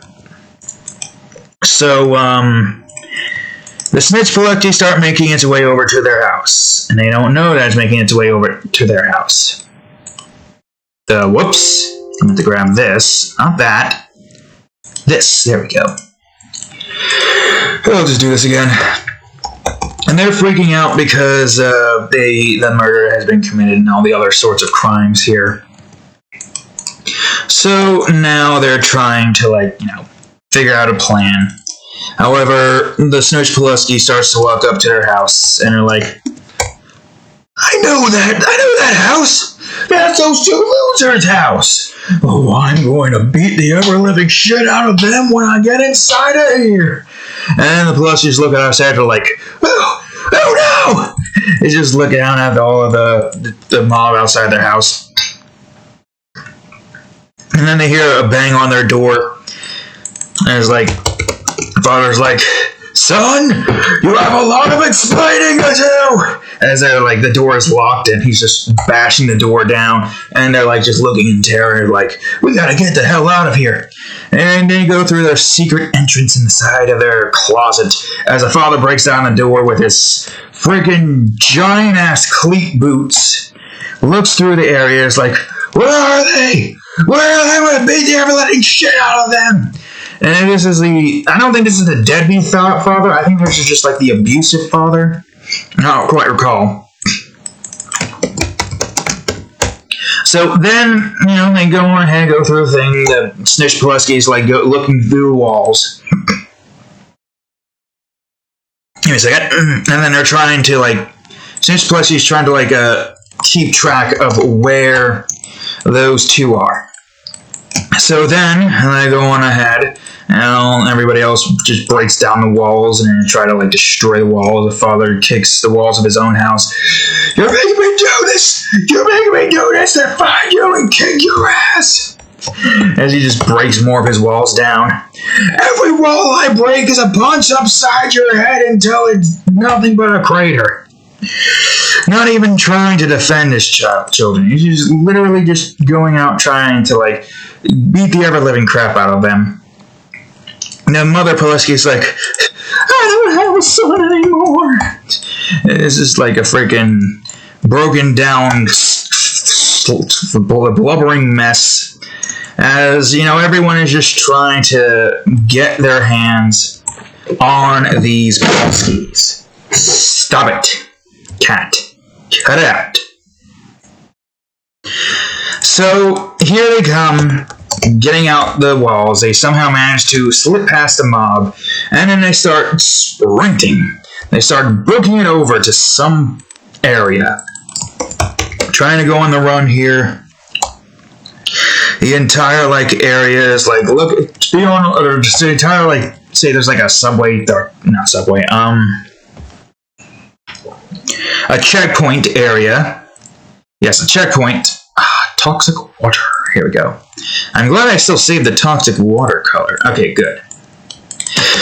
Toxic ocean. So, as I was saying before, oh wait, I gotta actually open up the toxic ocean drawing and see what the skies are. So there's no way for them to get out. I got a notification. Dak TFF, thanks for adding office rooms to your favorite. Anyways, they can't get out of this area. Every single checkpoint is on the lookout for those particular Poluskys. So the only other place that they have left that they can go to right now is like they're trying to hide out in the school. It's kind of impossible. Because they know where everybody knows what they're looking for, but the snitch Polusky can still locate them because everybody lost those Poluskys. So they're just going on ahead and trying to locate it. Okay, the sky here is mostly yellow. Got it. I don't think I have a swatch here saved for yellow, so I'll just go on ahead and make it myself. So yeah, those Polusky, the snitch Poluskys are still being used to try to locate these Poluskys here. Let's see. Yeah, yellow with a whole bunch of green. Yeah, okay. So the Poluskys here are being hunted down by the Snitch Poluskys, and the mobs are following this Snitch Polusky. As it slowly makes its way over to the schools, it's going to know where they are. There's only one way for them to really... What? Haha, killed an insect. Somehow managed to get that first try. Impressed. Anyways. So now they're just going on up into this area, into the vents. And all the other Poluskys are slowly making their way over to where these Poluskys are, following the Snitch Polusky and trying to, like, you know, get their hands on that Polusky to kill him. To kill them both. There's only one more thing left that they can do. They've been on the run for so long and they're slowly starving out. The best thing that they can do now is to starve to death. But the one loser Polusky, they're in the vent right now. One loser Polusky that didn't get a chance to do anything with that one Polusky was jealous. And that one Polusky's like, don't worry, bro. And at this point, they're like, they sound crass. They're like, they actually sound like they are dying. Yes, they are dying. Don't worry. I will take my hand. We'll experience this experience together. That's right. We can experience the same thing. You can experience what I experienced with that popular Polusky. We'll die and be sent to the network with this feeling over and over again. And then he takes the hand, and then he can feel it. He can feel it. He doesn't feel his hand being held anymore. He sees himself in his friend's position doing that, and he feels that. And all the other Poluskys are slowly starting to come in onto their position, closing in. The bully Poluskys are breaking down. They're like trying to like tear apart the, what do you call it? The walls, trying to get to the Poluskys. and they are slowly dying out until dead.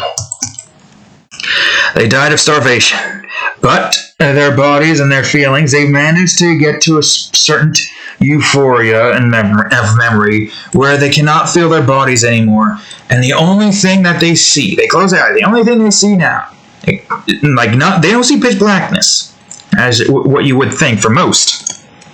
No, they see themselves doing that Polusky. The experience is there, everything is there, they see it. And they get to see that on loop for the rest of their lives. If I told you about how the Polusky's afterlife is like, I'll tell you about that in a minute.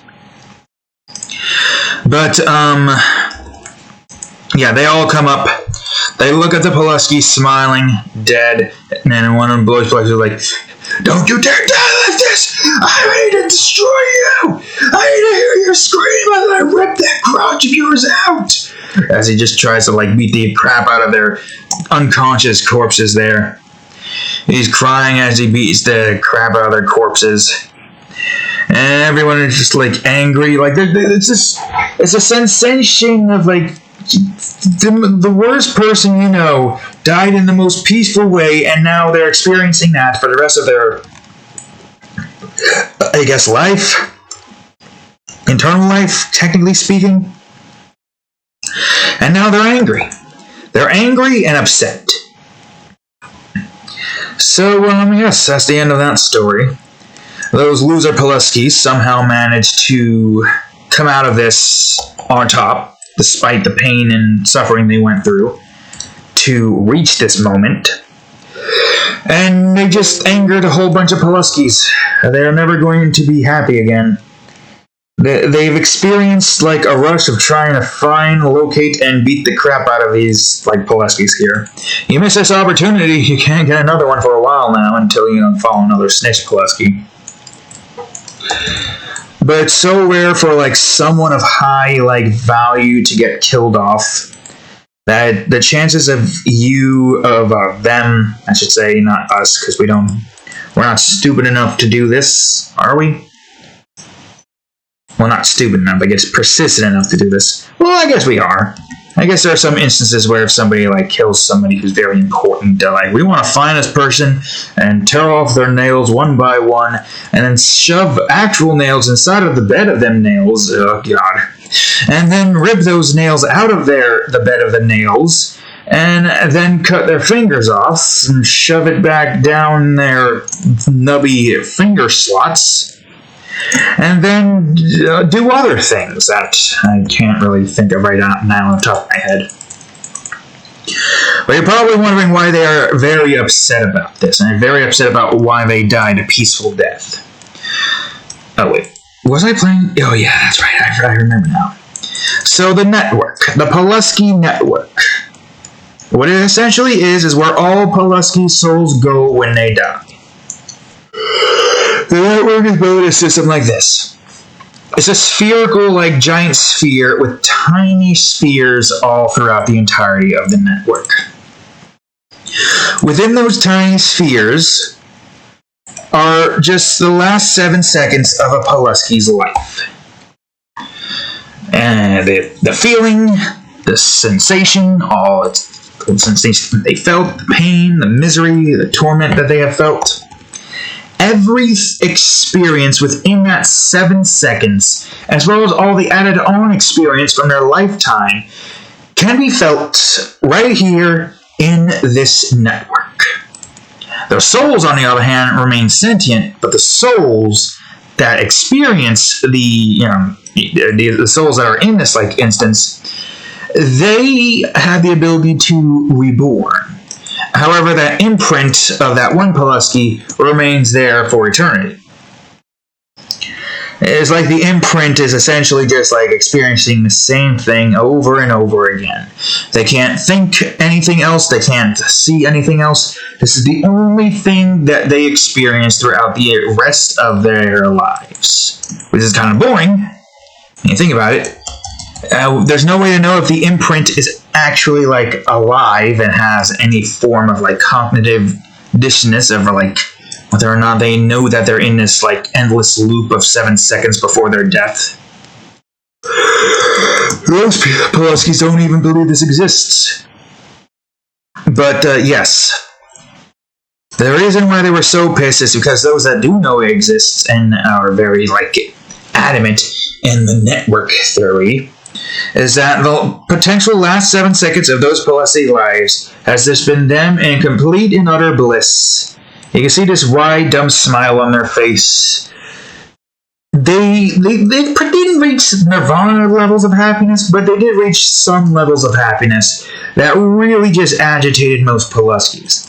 You can imagine a Polusky like about to get shot and killed by some robber or psychotic robber is like, I don't care, I'm gonna kill you right here, right now. And that one Polusky's like, God damn it, those two losers got the best deaths of their lives, and I'm about to get the last 7 seconds of seeing me getting shot. And that's just what he sees for the next 7 seconds. It's just, I don't know where the hell that 7 seconds occurred in that instance. But yes, most Poluskys who are about to have the worst death of their lives, who've seen those Poluskys who had the best death of their lives, are going to think about that, which is going to increase their pain even more because that's the sensation in their mind at that time that they're going to feel. That sensation deep in their head where something good happened to this group of bad people and something bad's about to happen to you. I guess technically speaking you might be a part of a bad group too, Poluskys and all that stuff. But it makes sense why they would be very pissed. Unless they can manage to get a better death than they can. But even if they could, they're still going to have that thought in the back of their head while they're dying. What the hell are you doing, cat? You just had your eyes up looking like this. Well, I'm trying to replicate what you're doing, cat. You're like this. But yes, regardless if they're about to get a good death, in the back of their minds, the worst Polusky you know got the best death possible. And, well, they got the best death for the crimes that they had. One of the best. Anywho's and wits, I think that's enough Polusky talk. I feel my brain cells have now been reduced by 1,000 right now, and we've been 2 hours of Polusky talk. Well, not 2 hours, an hour? What was it, half an hour for Geyezor and an hour and a half for Poluskys? I want to talk about the toxic ocean for a bit. So, if any of y'all's looked at the map of the, what do you call it? I can open this up. The map of the Chrome Wars universe, you will notice a big green something. I'm going to get my pointer out right here. That's the toxic ocean. I think, if I remember correctly, the Cerulean has a wall, or a giant-ass wall, that's essentially just an atomic manipulating wall that constantly turns all of this toxic water on, this side here, to pure ocean water. However, they can't get this wall to go in closer. They have to have this wall built here, kind of stuck into the ocean floor, which is pretty deep. The ocean floor is pretty deep. They do have atomic constructions to be able to build those things, but they have this built out before the toxic ocean fully spread to this point. And once they've done that, boom, they were able to completely condense the entirety of the toxic ocean in this spot right here. Still doesn't change the fact that the toxic ocean exists. The toxic ocean completely turned green due to the Ceruleans, whatever the hell they use to turn this, or Ceruleans, Sanguines, whatever the hell they use to turn this once blue ocean to green. Which is weird that it's green. You would think it'd be red because of, I guess technically speaking it wouldn't make any sense. Toxic water is usually green, right? Hold on, what color is toxic water? No, not watercolor. Oh wait, no. what color, you idiot, is toxic water? Yellow or brown? Imagine green water. Whew, boy. Very much agreed. Toxic ocean. The oceans essentially just become a giant wasteland of toxicness, toxic water, and stuff like that. I forgot what the Sanguine's reasoning for doing this was.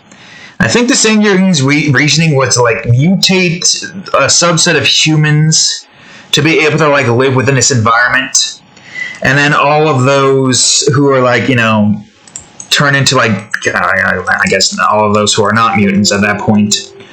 Well, I don't think anybody could survive a world as toxic as this. So it would be a world ran by mutated humans, surviving off of toxic waste, consuming toxic waste in order to, like, you know, stay alive and stuff like that. And essentially just, like, I think that was the case. Because they're trying to, like, destroy the planet. And it's not just a case of destroy the planet, we're bad guys, ho ho ho. It's just like, they have a reason to destroy the planet. The reason they're trying to destroy the planet is so that their mutant race is the one that stands on top of all the others, until they're the only ones left and they are the ones ruling the entirety of the world. To rule the world within a toxic waste, you'd be no better than ruling an empire of dirt at that point. But then again, I guess everybody here is like infected by like toxic waste. There's really not a whole lot you can do. You're either going to mutate properly alongside everyone else who got affected by this toxic waste stuff, or you're gonna die. Or you're going to turn into the wrong kind of mutant and you'll be enslaved to do labor for the rest of your living life. If you can even consider that to be living. But yeah, the Sanguine is not a good faction. I mean, I guess they're good if you want to go for the side that gets the power and like allows for you to become like this badass mutant, assuming you can actually successfully turn into the mutants that they want you to turn into. Turn into this terrible looking like tumors all over your body. Like, sure, you'll have some form of strength, but you will just look like complete and utter shit. If that happens to you, it's life of work for you. Life of work until you dead. Or until you're saved by the Cerulean, but I don't know what the hell they would be able to do to fix it. I mean, I guess they could probably fix you at that point. Mutated genes and all that stuff. Actually, no. That particular kind of technology seems rather, how you say, what's the word I'm looking for? A bit advanced. I mean, yes, they are able to create nothing out of the air by just manipulating the atoms throughout the entirety of the, what do you call it? However, do keep in mind, they are still very limited. They aren't able to really change the genetics or be able to, like, remove the hair in your mouth. Remove the genetic, like, what do you call it, mix-up here that turned you into a mutant. Maybe they can. I mean, I'm not sure what they would have to do that, but they might not be able to. You might be completely screwed. Yeah, I imagine that either your lifespan is going to be shortened by a whole lot, or it's going to be increased by a whole lot, but the pain of growing old will be worsened because of your mutant body. But yeah, that's essentially what would happen. Oh yeah, that's right. This is technically the horizon, isn't it? I need to get the horizon here to be a little tiny bit faded in. There we go.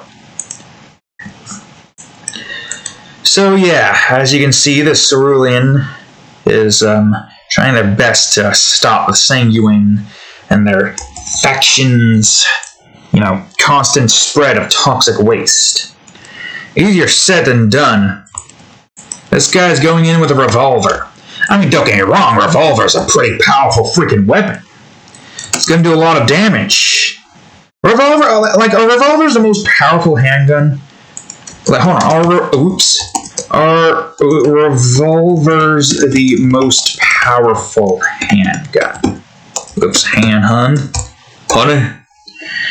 Most powerful handgun in the world. Most of the really powerful handgun cartridges are housed in revolvers. Yeah, right. Giant revolvers. Yeah, revolvers are probably like the more powerful. I mean, if you have like an autoloader like this, and you have like a particular system in your like pocket where it's like, yeah, that would actually make the most sense. If you have like an autoloader and you have like a little slot in your like gun hilt where you put the autoloader in there, and when you maybe not pull it out, put the autoloader in there, atomic manipulation particles will like rebuild or recreate all the bullets inside of this chamber here. You got like the squeezing thing here and like pull it out. I guess it would have to be more in the system where you like pull it out from below, or maybe I guess it could be like belt or hilt. Yeah, hilt would be over here actually, because you gotta grab here. So pull that out, flip that lever, this lever right here. All of the bullets. Instead of all of the shells coming out, atomic manipulation removes it all, and you're ready to fire, like so. Of course, this is only possible within this universe because of atomic manipulation. Could you imagine how much more effective guns would be if we had atomic manipulation? That would be scary for a war. I mean, yeah, I guess for those who like to shoot guns, go to gun range, go to like the gun yards and stuff like that, who wants to like shoot stuff. I haven't been to a gun range in a long ass time. I wish I could, but my schedule is so completely different from theirs. They go in like the morning. It's either like 10, 11 to 12 to like 2 or something. And I'm usually like up by like 3 on the weekends. Also with this freaking job over here that we have to worry about. Barely any time to do anything. I've got projects to finish. So many projects. It's been a while since I've been able to fire a gun. I mean, don't get me wrong. It's fun to fire guns. I understand the appeal. But I gotta get these projects done with. Because the more of these projects I can complete, the better. Actually forgot something that I meant to put in here. You fool! I knew I was forgetting something. I almost forgot about this. I drew this thinking I was going to do something with this. Then I forgot. Don't want to go highlight? Yeah, I guess highlight would work. How could I forget something so important as this? I don't really utilize those as much anymore. Because my brain forgets them most of the times. I should actually, hold on. Go back to 10, go back to midtones. Just trying to make this a bit brighter so it's easier to distinguish. Yeah, that's the safety. That opens up this. Because you want to have like most... I mean, how would that work? If the revolver's like this big and this is where the trigger is. So yeah, you would want to pull the trigger out to like do this. Put your autoloader in. Like do that, face it down. Or it'd be like this, right? Or like that. Flip it. Get the back lever there pulled downwards. And then you're ready to fire. Something like that. Why do these look off? Hold on, I think I can fix those as well. I was trying to like get things accurate here, but it's probably better off that I just do it like this instead, with this at like 50? No, 30. Let's go. No, you idiot, that's the safety. I guess it doesn't matter. All that's off the side anyways. 2, 3. Alright, slightly better. I guess I can still try to, like, improve upon some of the corners and such so it looks a little bit more nicer.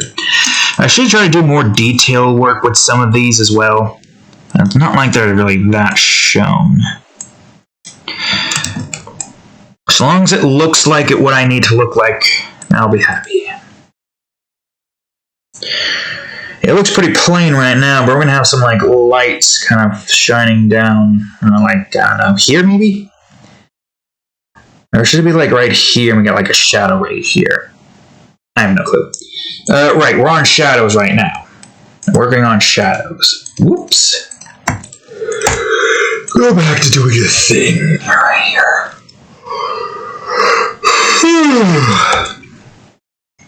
Alright, where was I? Ah, yes, of course. We're almost done, about like 2 hours in. Good time. Yeah, most of these projects take a while.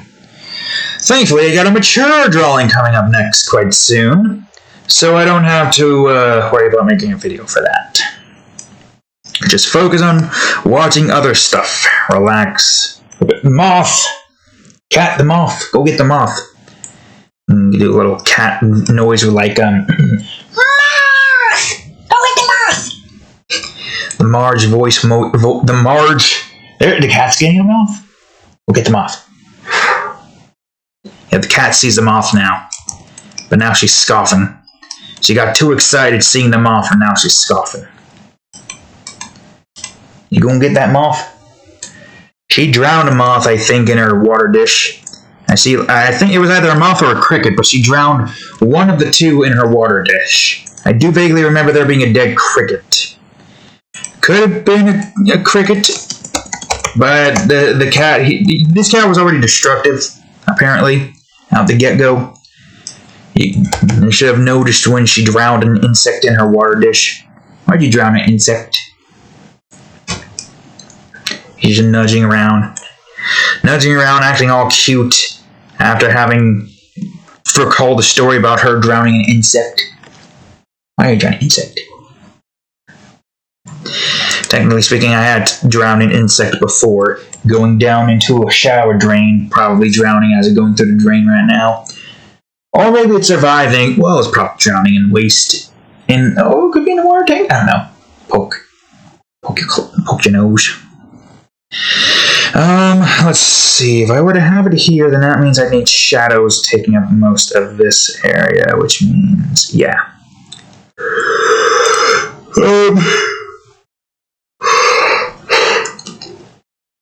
So most of the rain here is kind of toxic.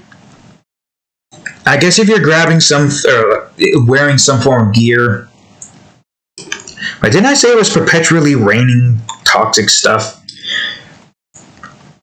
Hold on, let me see here.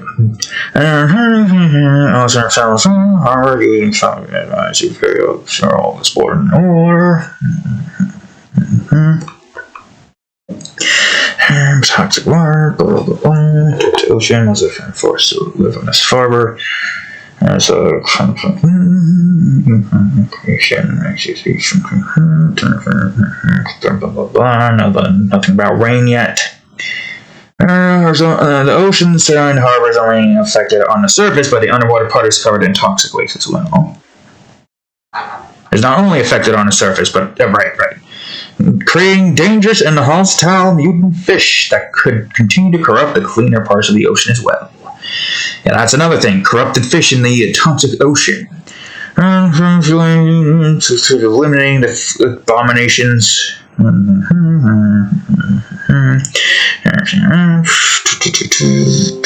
Get out of my face, McAfee, or whatever the hell your name is.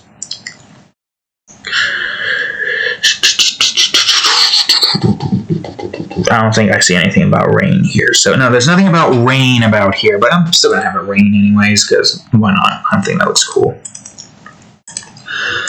Raining green water.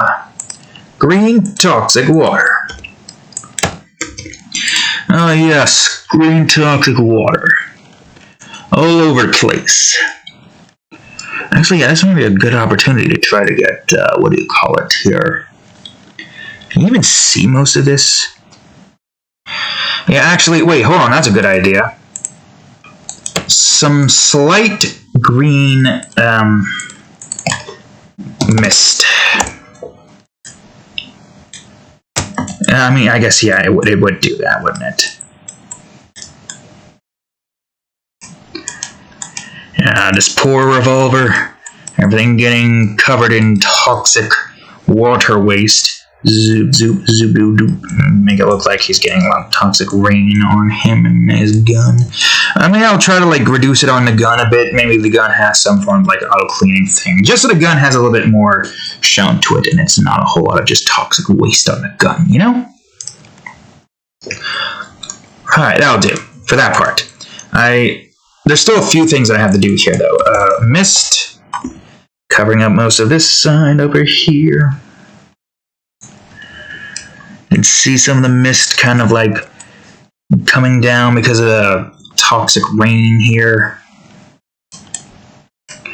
I'm gonna see if I can get some particles like coming off of here to like get a better idea of what this all looks like. Some of here. I might try to make the rain a bit bigger too. Oh wait, no, the rain can't go there. That's underneath it. Underneath, alright? Not above, underneath. I'm going to probably have some over here on this part, but you probably aren't going to be able to see it because of the way that's all set, but that's fine.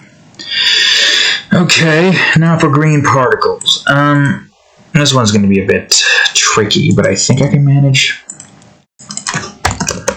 Particles for here, at least, mostly just going to be a whole bunch of, like, this.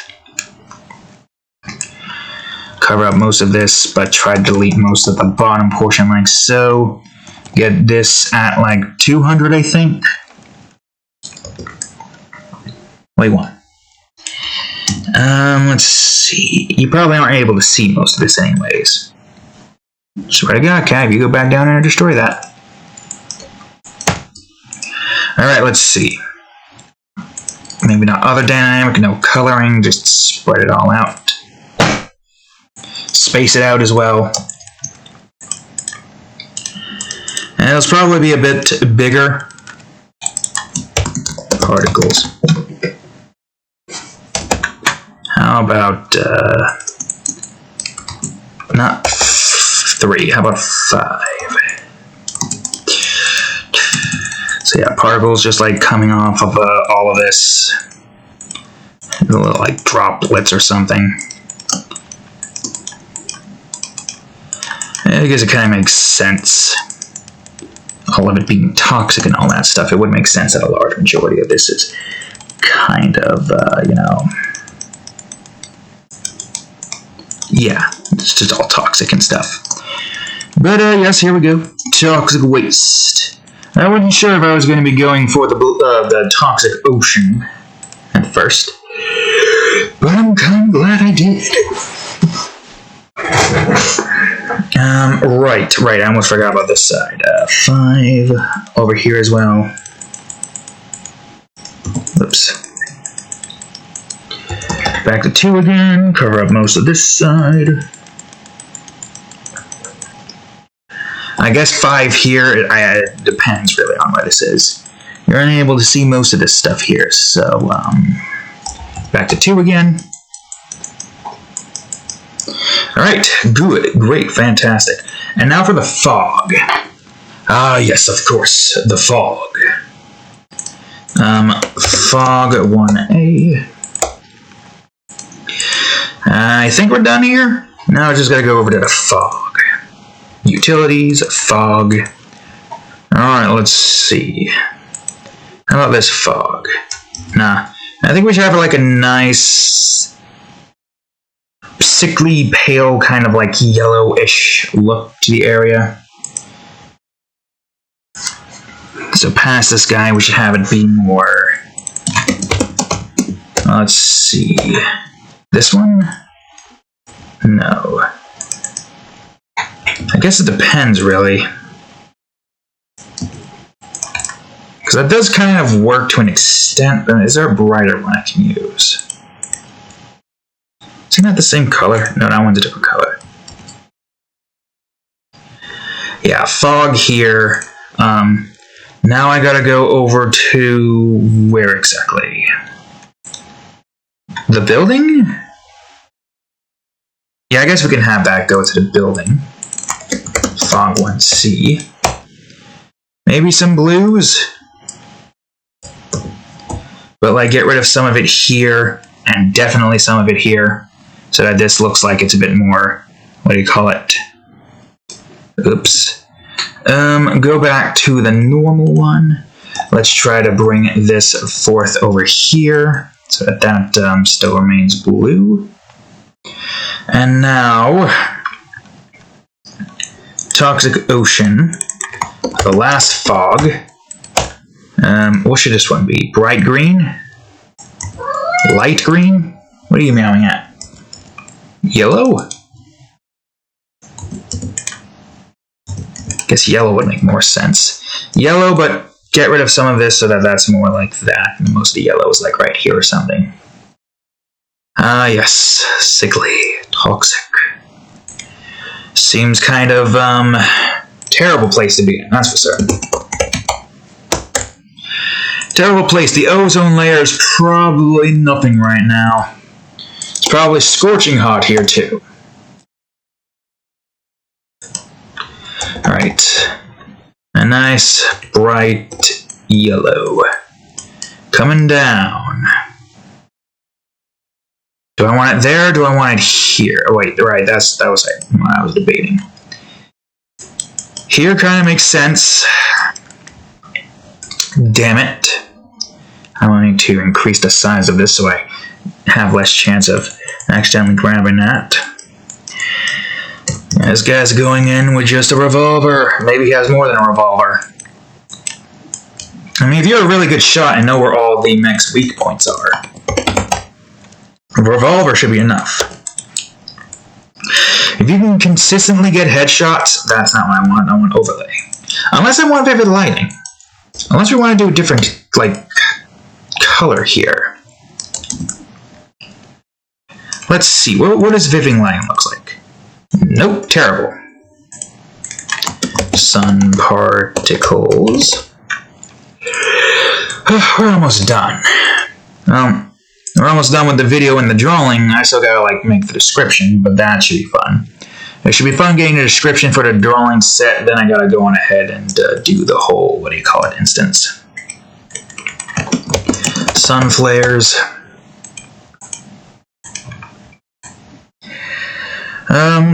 Wait, should I try to get some bullet shots? Hold on, bullet mid-air bullet mid-air. We would probably only see like the smoke coming off the bullet, right? Okay, yeah, that could work. After I've gotten the shadows and stuff done with, I'm gonna get some bullets kind of like here, some smoke as well. And kind of like cover up most of this area. Shadow rays. Remember this brain. Remember to add the bullets. This guy's supposed to be in the middle of combat. Although if you can't tell from the, what do you call it here, he's obviously in the middle of combat. With his gun fully unloaded inside enemy territory, meaning he shot those bullets off. It only makes sense that he would be in the middle of combat. If he wasn't in the middle of combat right now, then what the hell is he doing here with his gun unloaded in enemy territory? That's just a bad shoulder right there. Or soldier. However the hell you pronounce that. That's a bad soldier. Going in with unloaded gun. Alright. Shadow Rays 1B. This one I don't think we're going to have to worry about too much. This part's going to get darkened out a bit, obviously. And part of the building here is also going to get darkened out a bit. And some of this as well. Alright, good, great, fantastic. So then, I should have this underneath the barrier but above the fog bead. I'll just put a layer bullet. Bullets here we don't really have to like worry about too much. All I gotta do... Uh-oh. It's doing the thing where it's not responding now. Okay, there we go. Jesus Christ. Alright, you piece of crap. So, bullet like so. Put this here like, I don't know. Have this be like this and this be like that. I think that's the right direction. Yeah, that's the right direction. Pinpoint it, I think. Whoop. I guess we'll get these also like this as well. Maybe make this a bit... I don't know about that one. Alright. These guys are going in with, like, multiple bullets. Let's make sure these are not large as hell, though. Also, let's just make sure they're not small as hell. I mean, I guess technically speaking, they would be relatively small. I'll make them a tiny bit bigger just so that we can see them a bit better. Alright, so the bullets, I'll keep them all on one layer. I'll have them be, like, golden or something. Brass bullets. Boom. And there's got to be some smoke as well. Smoke. Smoke. Alright, this one's going to be interesting. How am I going to do this? Do I want this to be at 20? And this to be at, like, 30? Well, let's see. I know where the bullets are right now, so I'll leave them like this. This is, like, the best that I can do for, like, a bullet's smoke trail. And maybe half. And like that? Yeah. And we got this bullet that you can barely see here. Thanks to all of the, you know, the smoke clouds. Or not smoke clouds, toxic clouds. Okay, bring back to bullet. I gotta go ahead and at least try to color these all in and then texture them.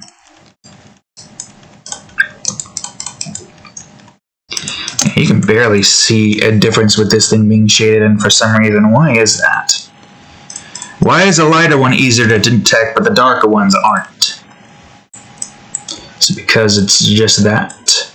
The lighter one was easier to detect to see that I was doing any progress?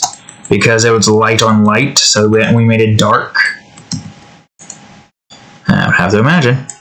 Alright, the smoke color here might be a bit too light gray.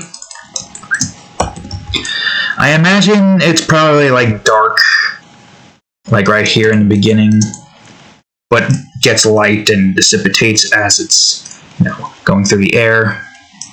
So kind of like that. I don't know. If that's the case, then that means this has to be darker so that this is more noticeable. Right?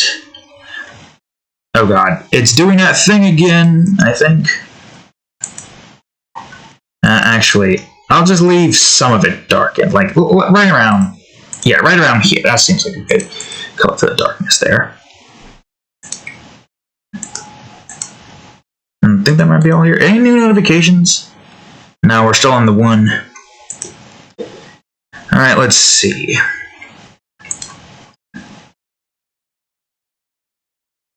I guess I could adjust the sky a bit before I go into the finale. So light up the sky a bit and darken this part up a bit. Darken that part up a bit as well, just because. Okay. Alright. I forgot, was there any clouds? If there was clouds, they're further up and a little bit more oranges. So maybe these are clouds, I don't know.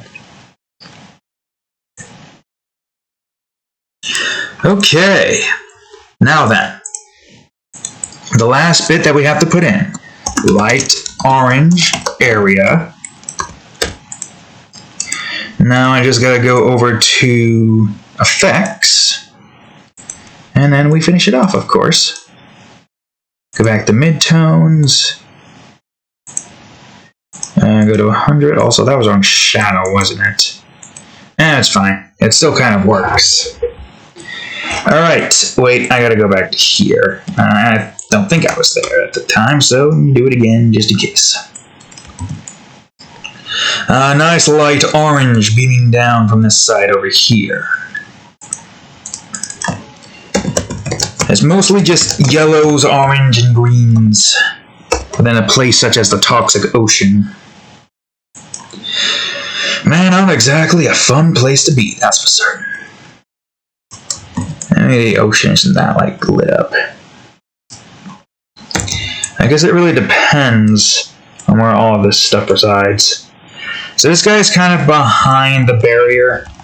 So if that's the case, then I need to kind of have the barrier be mostly shown here instead. Have that go about, like, right here or something. try to delete some of the upper parts without getting rid of most of it. Get rid of some of this. And now we gotta just go on ahead and get this part a bit more yellow as well, just to show off the sunlight. Alright, where could I put any greens in here? That's too dark. How about this one? Oh, that could work. A nice green, sickly color. Kind of looks like you're in a storm almost. Mostly just green, fog-like area, kind of, so to speak. Let's see here. Get some green here as well. What else? What else? Let's try some purple. Purple in the, like, hidden portions. If not purple, then we'll try dark blue. Okay, like purple here or something to get most of that there, but keep most of that, like, green for the most part. Maybe some purple here as well to indicate that this is further, like, covered by shadows underneath or something. And maybe here too, just because. Alright, what else? Can I incorporate pink into this, or is that not going to work? Pink might work in certain instances. I guess if we were to have it on most of the gun, to have it shine. So, like, say this is the gun shine or something. Is there any pink we can add here? Not too bright. Too bright. Pink there will be fine. Okay, how about some dark blues now? How about some dark blues towards the bottom? Maybe like right here. Despite being sunny, a lot of it's shrouded in shadows, you know? How about some hardcore orange? If not orange, and oh, orange might work actually. Maybe not.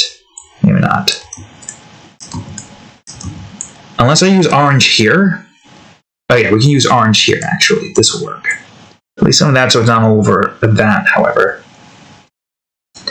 Alright, and now lastly, the sepia. Oh my fucking god, cats. Stop it!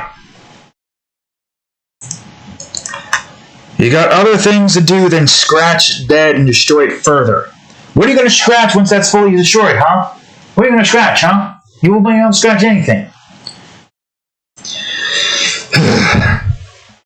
What's going to happen when I get rid of that and it's all metal? And nothing can be gotten to underneath it, huh?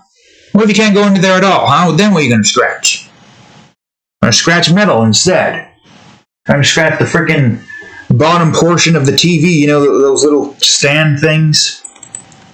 Stop being a pest. Or a pest, or whatever the word is, I don't care. I don't care right now, we're almost done here, and I'm tired and exhausted, and I kinda just want to lay in bed for the next hour. But I gotta get this done with. Alright, let's see.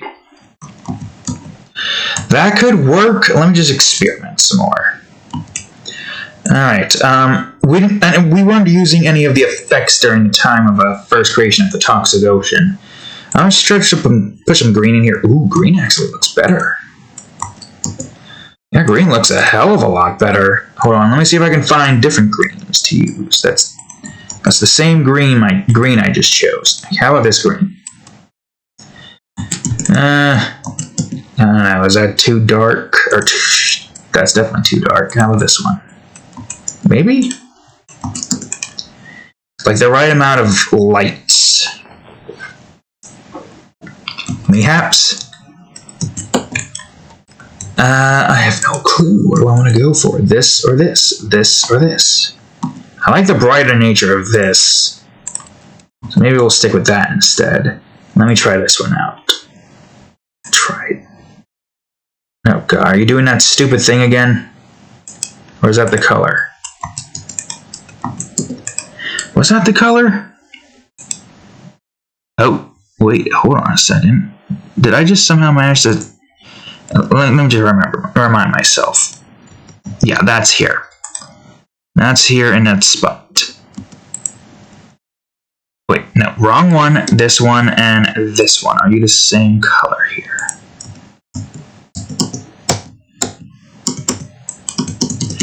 Oh my god, it is the same color. Why do I have two of the same color here? Wait, what was it again? That one's different. Wait, what? Or was it this one I was supposed to be looking for? Wait, hold on. Yeah, I do have two of the same color. Hold on. Sepia green number 7, get the hell out of here. You are too similar to the one that we already got. Wait.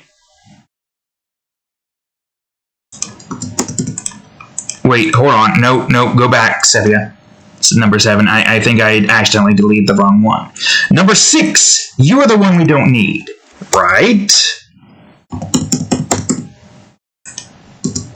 Okay, yeah, good. It's fine, we fixed it. I forgot what it was. 4? I think it was 4, or was it 3? No, it was 4 because it was brighter. Okay, yeah, we're going with that. I can't believe I had two of the same sepia color. That was a waste of a space, but it's fine. It's finished now. Alright, there we go. That's the best that I can do with this one. I mean, the main focus here is the gun in question, not really the background. But it was nice to visit the toxic ocean again. Oh, that chemical smell. Alright, so, how long am I recording? Okay, 2.5 hours. Anyways, with effects, without effects. With effects, without effects. The bullets are behind here. I didn't think it was necessary to do the thing. So yeah, with effects, without effects, yada yada yada. Alright, awesome. We're done. Okay, great. So then, thank you all for watching today's video. If you liked it, please leave a like, subscribe for more, and check out the playlist. See all the rest of the Art Time videos. Also, check out the playlist for Sonic Adventures 2 Battle. Got a new series, another episode. Came out just earlier today, so if you haven't checked that out, check it out now. Anyways, thank you all for watching. Now we'll see you in the next one. Later.